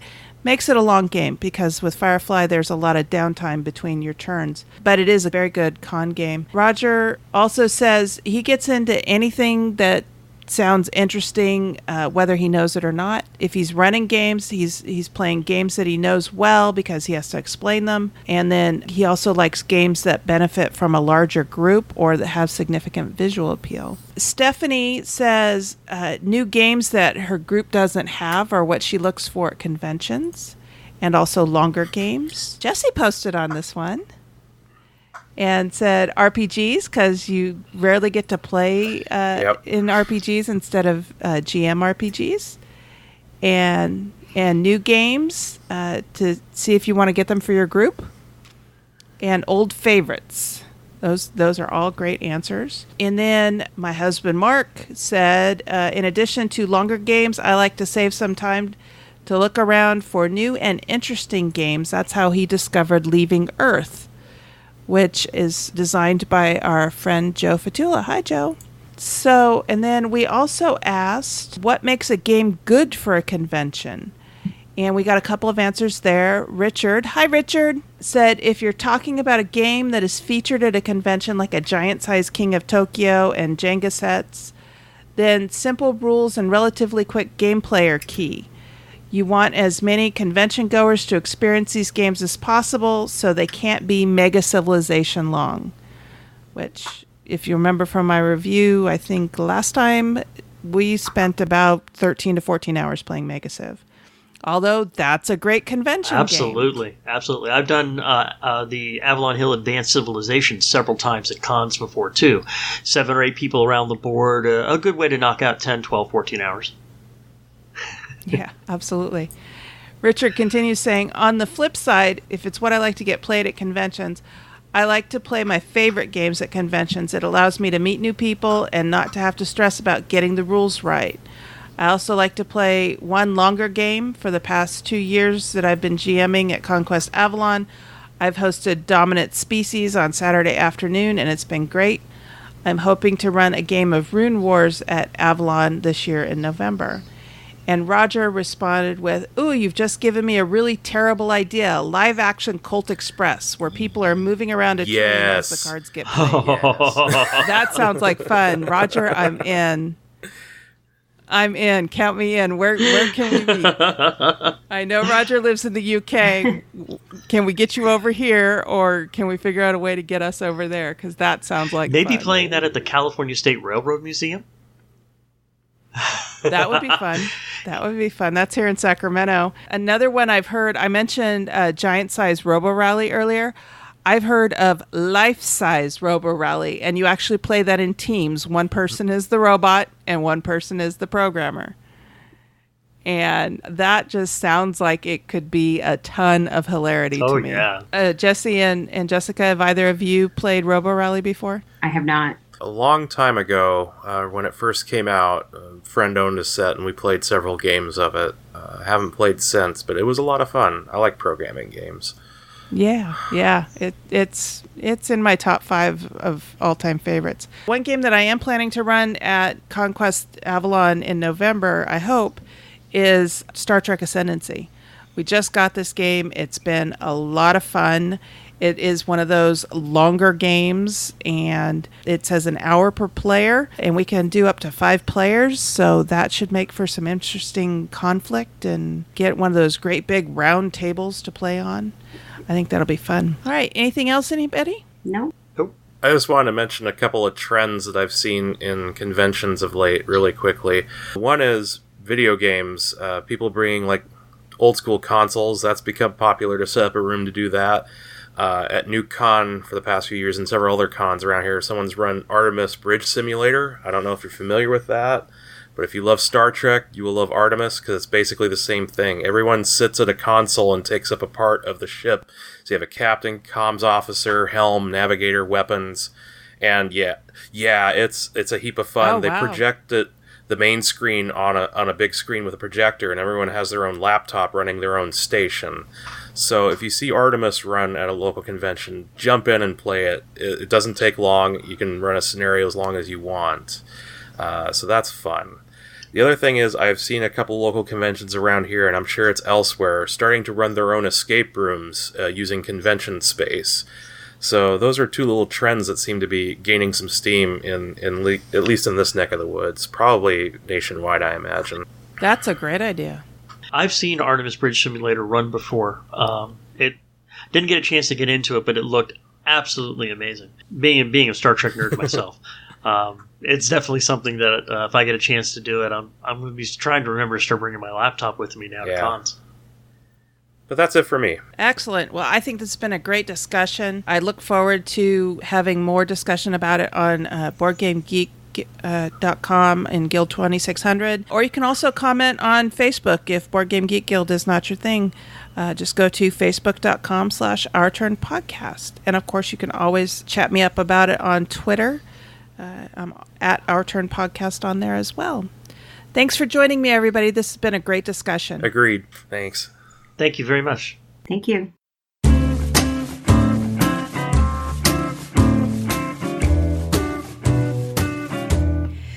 Hey everyone, this is Sarah.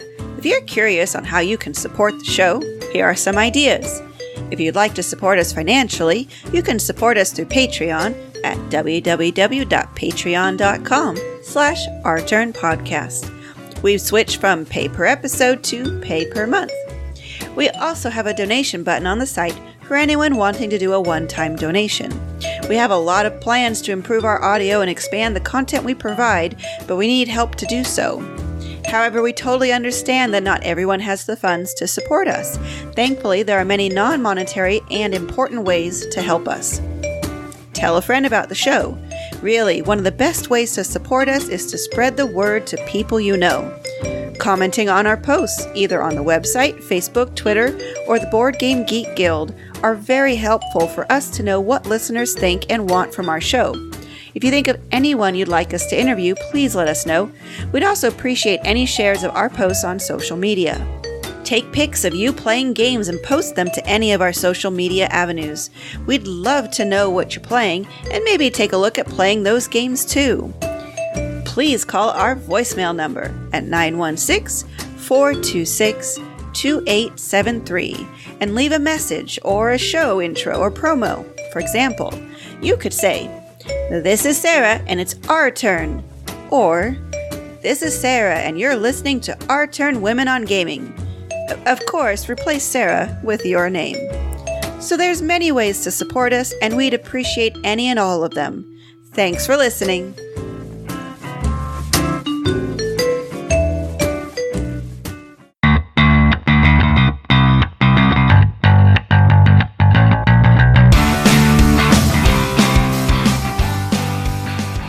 Today for the interview, I am joined by a board game media legend, Stephanie Straw. Stephanie is everywhere that people are talking about games of all types. She's part of the BoardGameGeek TV team that, among other things, provides coverage for conventions. She's a co-host on the On Board Games podcast. She's part of the Nerd Nighters videocast every Wednesday. She's part of the Games on the Rocks videocast with Marguerite Cottrell, Suzanne Sheldon, and Nicole Hoy. And every Friday, she does video game streaming on Twitch for Extra Life for Kids. And in 2016, she was named Geek of the Week on BoardGameGeek.com. Welcome to Our Turn, Stephanie. Hey, thanks for having me. Thanks for coming on. I want to start off by saying how thrilled I am to be able to interview you. You were one of my inspirations for creating this podcast, so thank you for being out there and loud and proud for women in gaming. Yeah, I was so glad whenever Our Turn was created. I was really excited. And in fact, myself, Marguerite, Susan, Nicole have like a little Facebook message chat that we all chat in to, help coordinate Meeples Included stuff and other things. And we were all super excited and like, oh, let's go check it out. We all like listened to it and talked about it. We're like, this sounds cool. So yeah, great. very, very excited whenever you started for sure. Oh, great. That's wonderful. So you're one busy lady. What was the game that got you started on hobby board gaming? Oh, wow. Yeah, I love this question because it's kind of a two-parter. I love abstract strategy games, so I played a lot of those at my grandmother's house in the summer whenever I was younger. And also I played a lot of Mastermind. So I had a love for board games, and I played, Candyland and Monopoly, and all that stuff too. But I remember even then kind of amending them to be something different because I wanted more board games and they didn't exist for me. So I would kind of like, my sisters and I would sort of like create our own board games from these board games. And who knows if that, I don't remember what we did now. It was probably mostly just roll and move stuff. But, I definitely craved more. But I found myself at a text-based role-playing game convention in 2006 in St. Louis, and people there were playing Settlers of Catan. And there were lots of libations. So I remember learning how to play and then didn't play it again until the next year in 2007 when I went again and we played it again. I was like, oh yeah, I remember this game, but I don't remember how to play. So I had to learn how to play it all over again. And so that was kind of the beginning of, I was like, wow, this is a thing that exists. Like, and I thought it was just this secret thing that these people had access to. I didn't know that it was as huge as it was at the time. So that was kind of the one that perked my interest. And then maybe Agricola might have been the one that I knew of, played physically, and then weirdly Arkham Horror. So Agricola and then Arkham Horror, which are, I feel like, on the very two opposite ends of the spectrum. And toss in Mastermind, and that's on the other end of the spectrum. So that's my trifecta of my hobby board game influence, I guess, is Mastermind, Agricola, and Arkham Horror. So yeah, that's kind of how I got into it. Oh, fantastic. Yeah, the game that got me involved, well, actually, the game that I credit with getting me to look for other types of hobby board games is Robo Rally. Oh, yeah, so good. I see that at auctions all the time, and everyone always talks about how much they really want it. So yeah, I started playing that back in 1995 and had all the expansions and everything, and then I lost it in a divorce. Oh, no, yeah. My roommate and I split, and we had some games purchased together, and I lost some of them. It's like a divorce. Yeah. So, but now I have the original base game again, and then I've found the expansion maps online, and I printed them out and laminated them, so I've at least got the maps. There you go. There you go. Anyway, how did you get so involved with so many different gaming media projects, and where do you find the time to do all that? I don't say no. Ever, I guess. It started, I went to BGG Con. Okay. My best friend at the time had gone the year before with a friend of his, and they loved it. And he, without telling me, bought me a ticket. I mean, then told me about it later, but, he bought me a ticket, and closer to the date said, hey, I bought you this ticket to this thing, that I had been to. And if you want to go, cool. If you don't, I'll find someone else or I'll sell it or whatever. I was like, of course I want to go, a board game convention. And I kept sort of flashing back to playing Settlers of Catan at that other convention, the text-based role-playing game convention that I had been to. And I just had heard about all these games that it was just basically just playing a bunch of board games like all weekend. So I went there and I met industry people. And before then, they were names on boxes that I couldn't have told you existed outside of Hasbro, Parker Brothers, Avalon Hill, those names. I couldn't have told you at the time who designed any of those games that I had played by those people, right? Like, who knows the Monopoly designer at that time? Nobody. So yeah, that was where I met actual publishers and people that created games. And I met Chris Kirkman, Ed Marriott, and then I met Ryan Metzler, who was on the Dice Tower. So I met like a bevy of various people from the industry and kind of just like one from every area, like one from every job, And I just was very fascinated that these were names and people that I could, know and talk to and interact with, because that just seemed so strange to me and unlike other hobbies. Because even if you go to like a video game convention or whatever, you might not see some of the designers of some of the games, especially the big ones. Like you might see the Nintendo, Miyamoto like on a panel, but you're not going to like probably talk to him, Right. So that was just so like out of this world to me. And I had never thought about these people as being actual people. So I think that's what started, like I started listening to more podcasts and watching more stuff on the Dice Tower and going to BoardGameGeek more often. I think I actually went to BoardGameGeek Con without even having a BoardGameGeek account. Because I had just gone to the page. Yeah, I had just gone to the page and never signed in.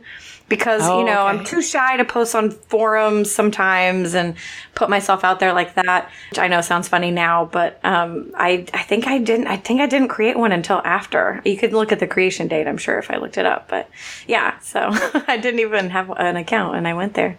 So I started going there more, of course, after that, because I wanted to find out more about board games. And there were so many there that I played and loved. And that was really like the beginning of the pandemic, to use a like board game reference. And is that still your favorite con? It's nostalgic for sure. And I can't see myself ever missing it.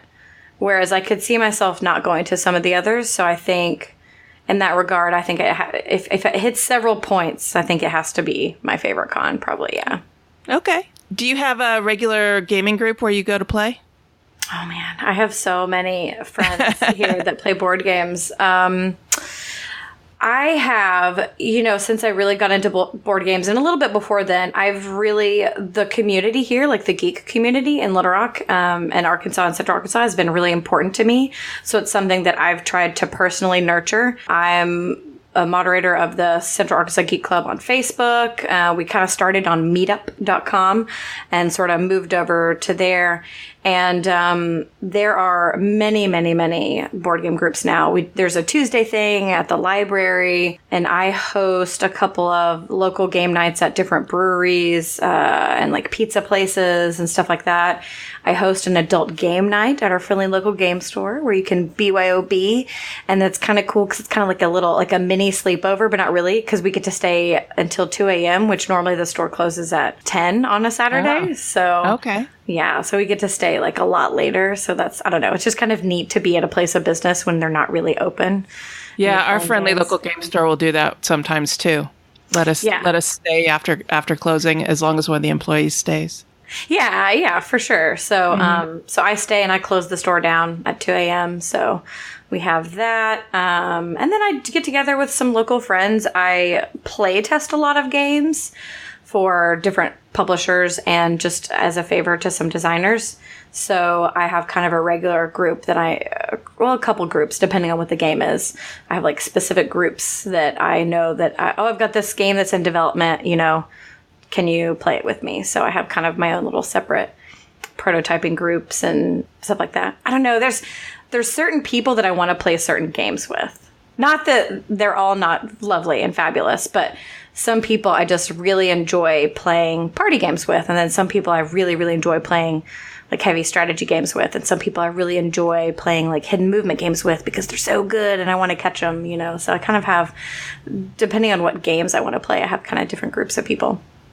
Yeah, I know what you're talking about. I have a couple of friends that I won't play any games that involve dice with them because they get so mad at the dice that they're ready to flip the table, and it kind of takes the wind out of the game.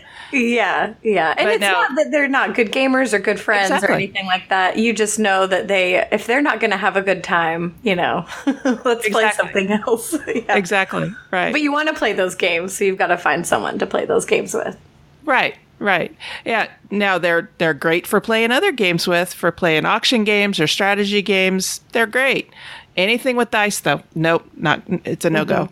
Yeah. Yeah, and I consider myself an omni gamer. When people say, what kind of games do you like? I really like so many. I'm kind of like that in a lot of things, like movies. If it's like, what type of movie do you like? I don't know. I have favorites in all genres. It's like that with board games for me, too. I love heavily thematic and just totally dependent on luck games like Dungeon Quest, where you can literally die on your first turn, to,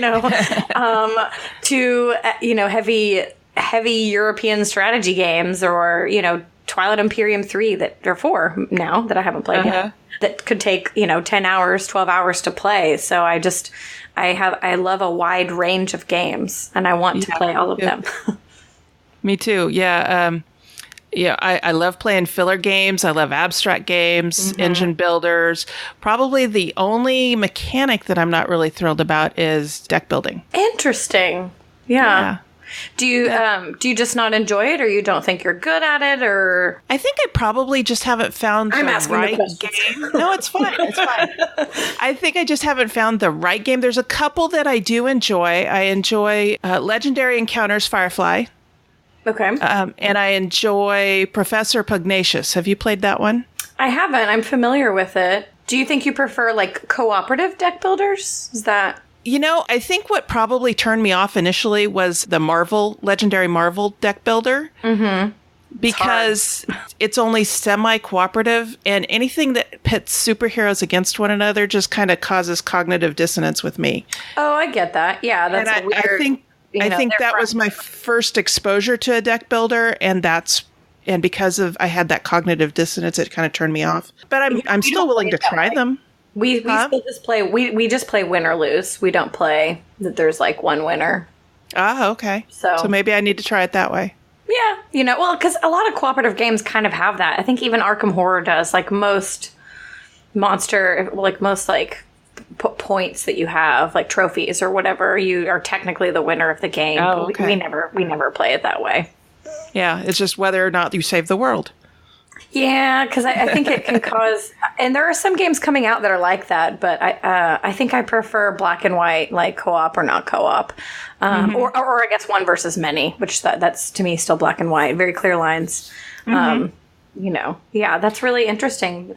I wonder if you would enjoy games that have just like a baby amount of deck building in them. Like if you like Valletta is a deck builder worker placement game, but I think it's more a worker placement game. And then Forbidden Stars has like a little baby. I haven't played that one. Deck building element. And then Clank is, dungeon crawling, but has a little deck building. Okay. I'll give those a try. I wonder if you would like those. I don't know. I'll give them a try. I haven't had a chance to play any of those yet. So you and I are obviously both gamer girls, and we love the hobby. What can we and others like us do to bring more women and girls into the hobby? Oh, that's such a good question. So many people ask this, and there's so many different ways to answer it. I try to be inclusive and welcoming to all people, and I don't see anything that I can specifically do, but I do see things that we can not do, if that makes sense. Sure. To make sure that our hobby is inclusive. So, not using language that could, very easily be misconstrued as offensive or, to women. And I don't mean like cuss words, right? That's kind of the general thing that's thrown around as, well, I can't cuss if there's women around. That's not true. I want to throw an F-bomb into that sentence, but I won't. It's more like don't say words that that have been known to be offensive to women or that kind of color a sexist picture.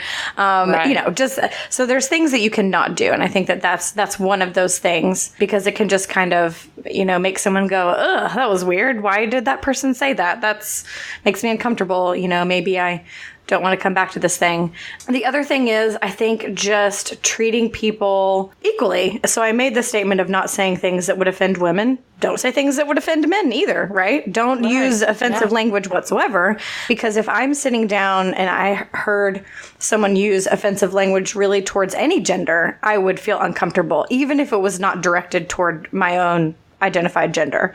I would be like, ugh, that's icky, that's weird, because why are we even talking about that, Right. So I think just being inclusive overall and not using offensive language, I think I feel like that's 101 for creating a welcoming atmosphere for anything. If you were going to have like a party at your house and there were going to be some new people there, I feel like you would be on your best behavior. You would say nice things. You would not try to be offensive. You probably wouldn't talk about some of the trigger topics like religion, politics, that kind of stuff. I think those are just the very basis things of hanging out. And I think that applies to hobby board gaming too.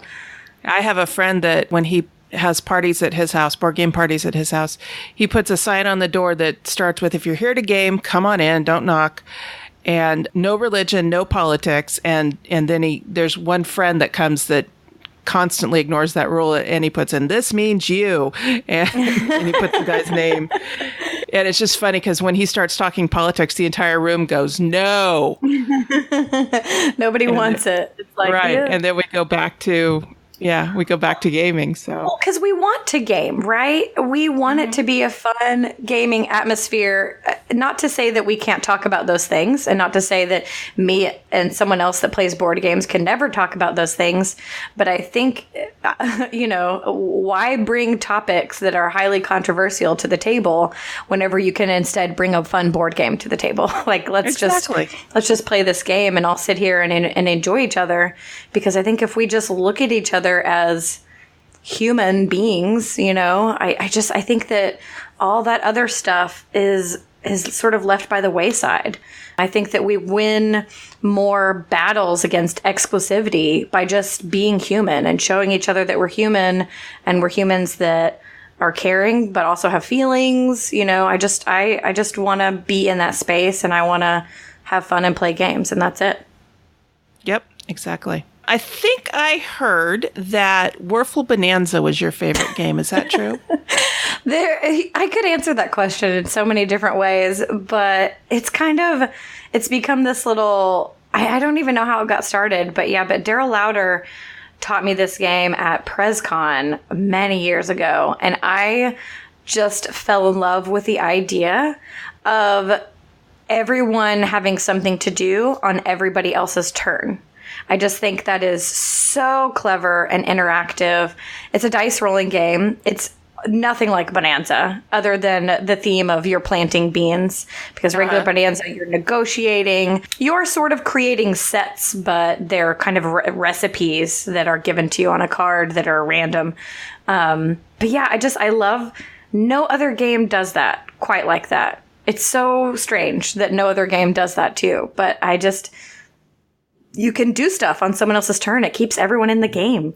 keeps everyone paying attention. When I play, even though it's a competitive game, I get so excited. So it has dice. So of course it's a little press your luck, and there is, a huge amount of luck in there. But if you can kind of press your luck, and if this last die that you roll can make or break everything, and it could need to be a specific bean, and if it's this one bean, then you've done a bunch, and if it's not that one bean, then everything that you did your whole turn is for nothing.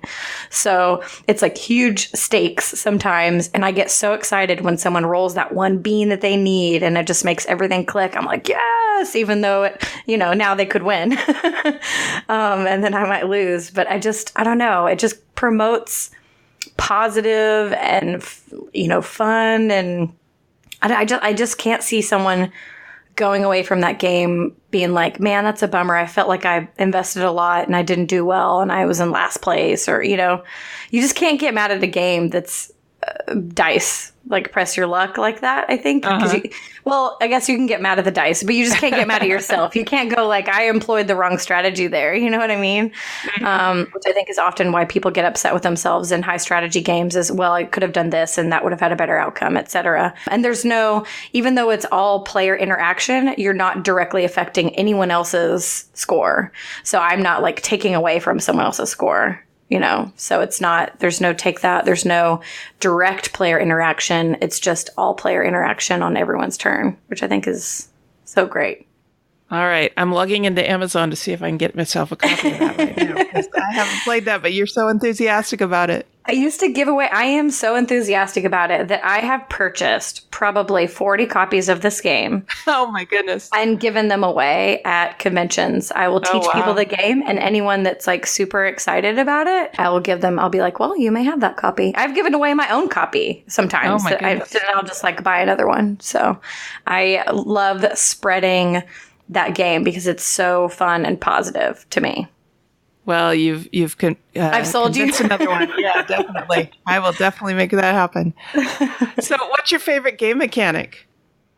Ooh, that's a good question. I really enjoy worker placement because it can be so versatile. It can be done in so many different ways.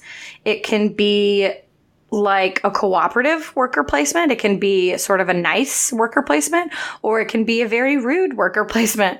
Very cutthroat. Yeah. I'm going to place this here so that you can't place that there. I think I'm really good at worker placement too. So I think that certainly helps whenever you feel like you're pretty good at something. So yeah, maybe worker placement. I don't know. What's your favorite worker placement game?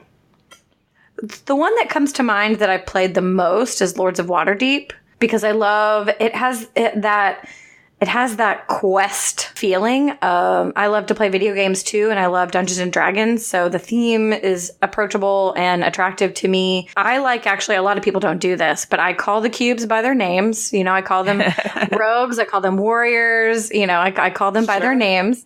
I also read the quests and the cards that I'm playing and, say what I'm doing. If I'm playing an intrigue card, I just don't go, well, everyone loses, 2 cubes or whatever. I will say what I'm doing. So you can kind of get into it, storytelling a little bit. You certainly don't have to, though. Yeah, no, I love doing that. Right. But I love completing quests. I love that part of like MMORPGs, clearing that little question mark in front of someone's head. So those quest cards, when I complete them, I sort of feel like that. So I like doing that. And I love that it's hidden, not necessarily a variable player power, but it's like a hidden goal. I love hidden goals, hidden end of game scoring goals, because I think that it helps add a little bit of, you don't know who's winning. It can be often annoying when someone's like, well, Stephanie's winning, so I'm just not even going to try now, or, something like that. So when there's sort of a hidden secret agenda or goal, then I like that, because nobody really knows who's in the lead then. And I think that makes the game more interesting, and everybody plays until the end at that point, I think. Have you blinged out your copy? I have talked about actually getting those. I haven't. I actually weirdly didn't get a copy until not this past Christmas. Maybe it was the Christmas before. Yeah, I didn't even have a copy, and I had played it like 1 million times. And finally, my sister gave me one for Christmas because she asked me what game I would want. And, I was like, I don't have Lords of Waterdeep. And I would actually really like to own a copy. Even if I never played my own copy, I would really like to own one. I have played it since. So, yeah, I think I want the meeples for that because that would help other people maybe not call them cubes. That would maybe help them call them by their name. So I would definitely do that. Yeah, my husband's favorite game is Power Grid, and we went all out, got the blinged out resources and the fancy houses and stuff like that. Oh wow, that's so cool. Yeah. That's like an evergreen game. I love that too. Yeah, that's a fun game. People will always play that game. We actually met one of our best friends over a copy of that game, so. Aw, that's such a good story. Yeah, my husband had put one on hold at a game store, and payday just hadn't come around yet. And he got a call from the store owner who said, I've got someone here who wants to buy this copy. If you're not ready to come in and get it, I'll order another copy for you, and it'll be here when you get here. But can I go ahead and sell this copy to this person? And he's like, yeah, go ahead. That's fine. And like 15 minutes later, in walks this guy with a brand new shrink wrap copy of Power Grid. And he goes, I bet you got that at Viking Hobby. And he's been one of our best friends ever since. Oh, that's so funny. Yeah. In fact, it's my friend Frank, who's a contributor on our show. He does the solo games on our show. So. Oh, yeah. Yeah, that's really cool. That's cool that the store asked that too. Like, what a good store that reached out to the customer and said, hey, is this cool? I would have done the same thing. I'd have been like, yes, sell it.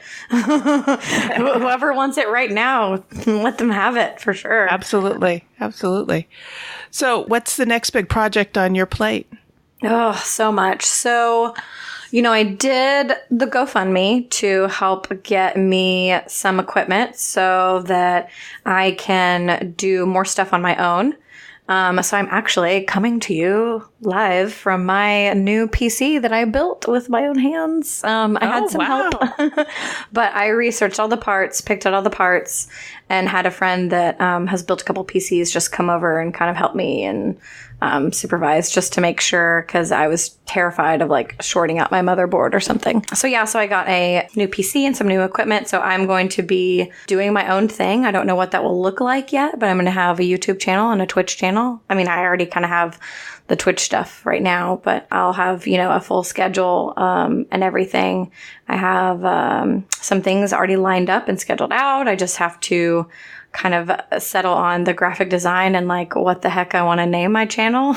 Because I'm in this weird position where I've sort of built my brand on like me, me and my Twitter and just me being at conventions. So I don't know, it's super hard to, sure I could call my channel like Stephanie or something, but that doesn't really speak board games if you're searching for that. So that's not really search engine optimized just to have a game called Stephanie or whatever. So I'm trying to think of something that incorporates me, but also incorporates board games too. And there's like 2 or 3 other Stephanies that also do board game stuff that have their name Stephanie and board game like in the name of what they do too. I know. So that's kind of been my struggle, is deciding on what my brand will be, what that will look like, and then specifically what I want to do. I think I'll be trying out a lot of stuff at first. So that is my next big project that I am working on, and it is a beast of a project. If anyone has any advice,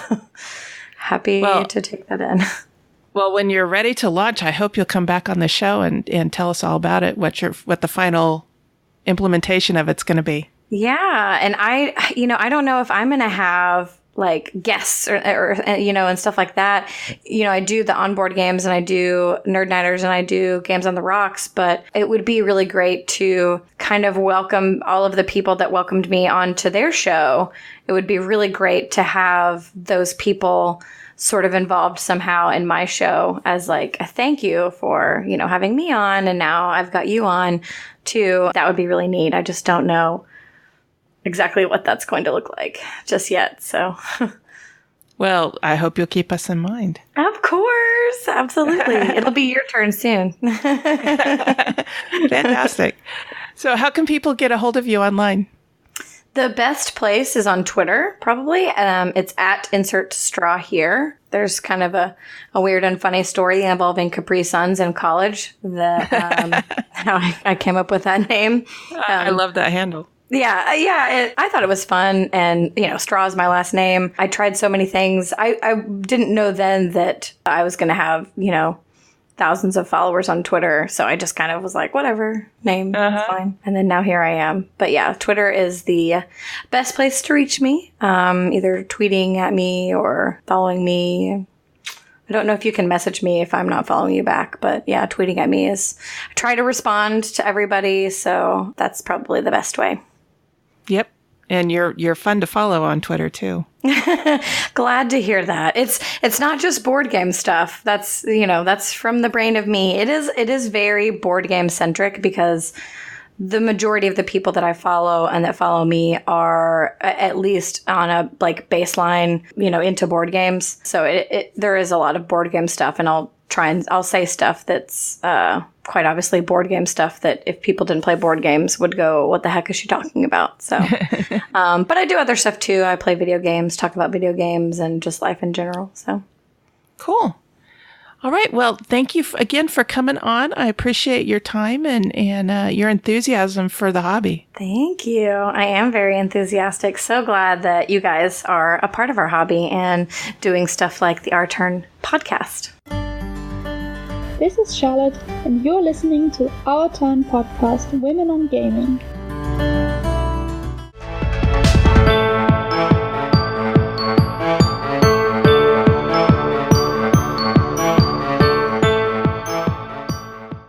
All right, so now we're at the point in the show where we're winding things up and looking ahead to what's coming up on our schedules. Jessica, what are you going to be doing in the next few weeks? Well, right now, our Tana is shipping Tesla versus Edison Duel to all our Kickstarter backers. So we're busy making sure that all those games are being delivered, making sure people have what they need to start playing, answering any questions, and really just excited to see people posting in social media about their playthroughs of the game. People have been really excited about it. It's already in shipment, so it's getting to places that are closer to the manufacturer, so Asia and over that side of the country. Europe should be getting it. The United States should be getting it this week. So very excited to see people getting their games.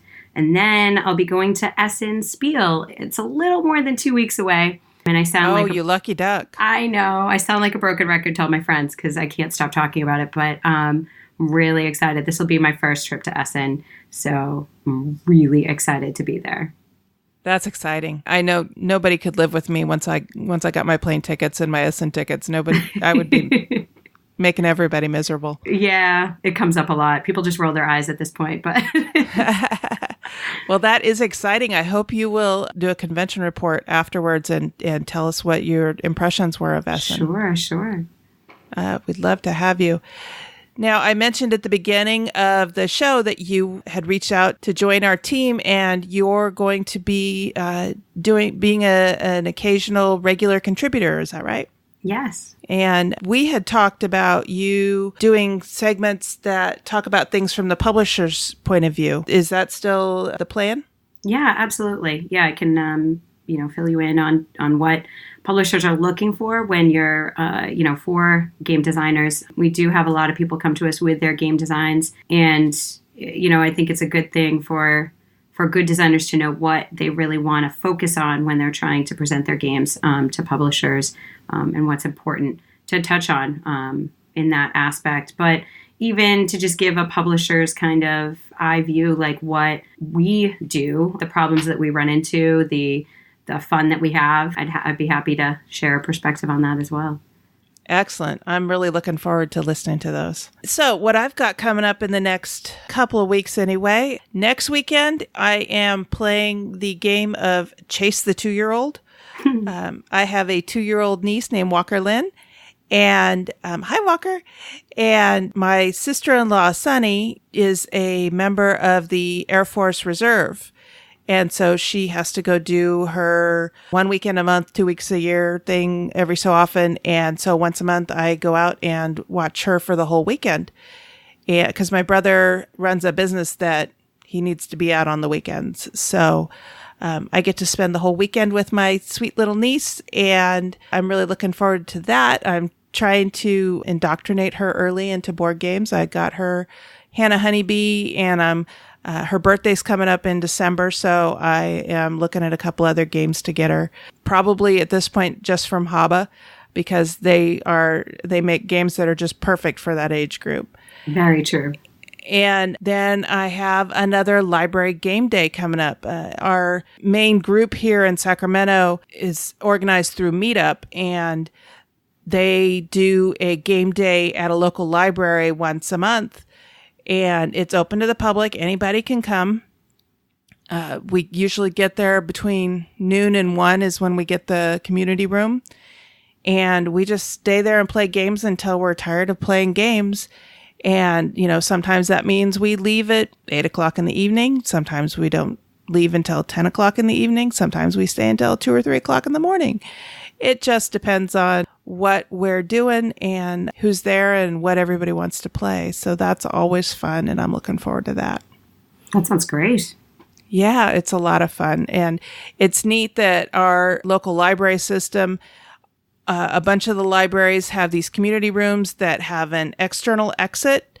So it's not dependent on the library being open. And then that's great. Inside the community rooms have access to the bathrooms without having to go into the library. So when the library closes, it goes dark. And actually, they also turn off the air conditioning.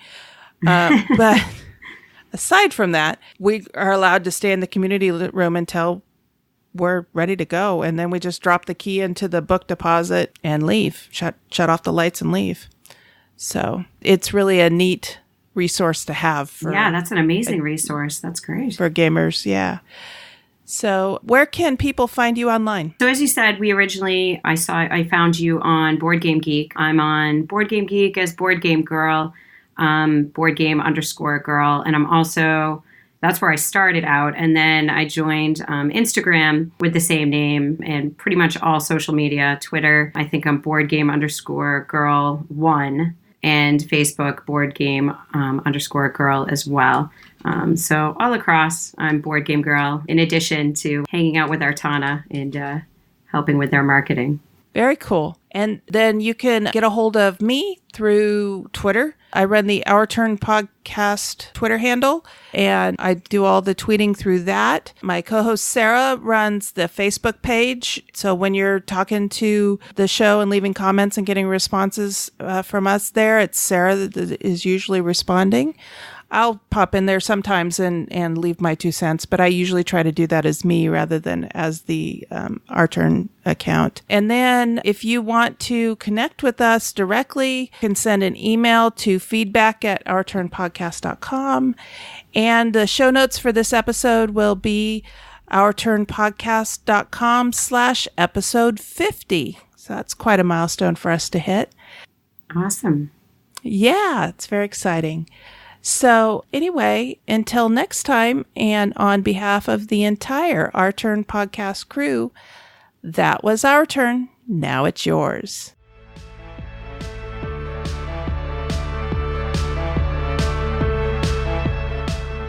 Thank you for listening. This episode was recorded on October 9th, 2017, and is written and produced by Cathy Ford and Sarah Reed with assistance from Jessica Davis, Jesse Metcalf, Frank Vicari, and Mark Ford. Next time we will discuss Halloween games. We want and encourage your questions, comments, and feedback. Please call 916-426-2873 and leave us a short voicemail, or send an email to feedback@ourturnpodcast.com.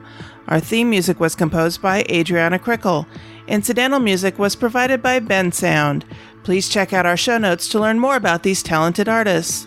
The material in this episode is copyrighted under Creative Commons Attribution Non-Commercial No Derivatives 4.0 International License. If you want to learn more about the games discussed in this episode, please visit our website at ourturnpodcast.com/episode 50. You can find a list of the games along with their links to their listing on BoardGameGeek.com. We are proud members of the Dice Tower Network. You can find out about other shows in the network like Board Gamers Anonymous, 20 Minutes of Filler, or The Broken Meeple by going to Dicetowernetwork.com. Thank you for your support. If you like what you heard, please tell your friends about us.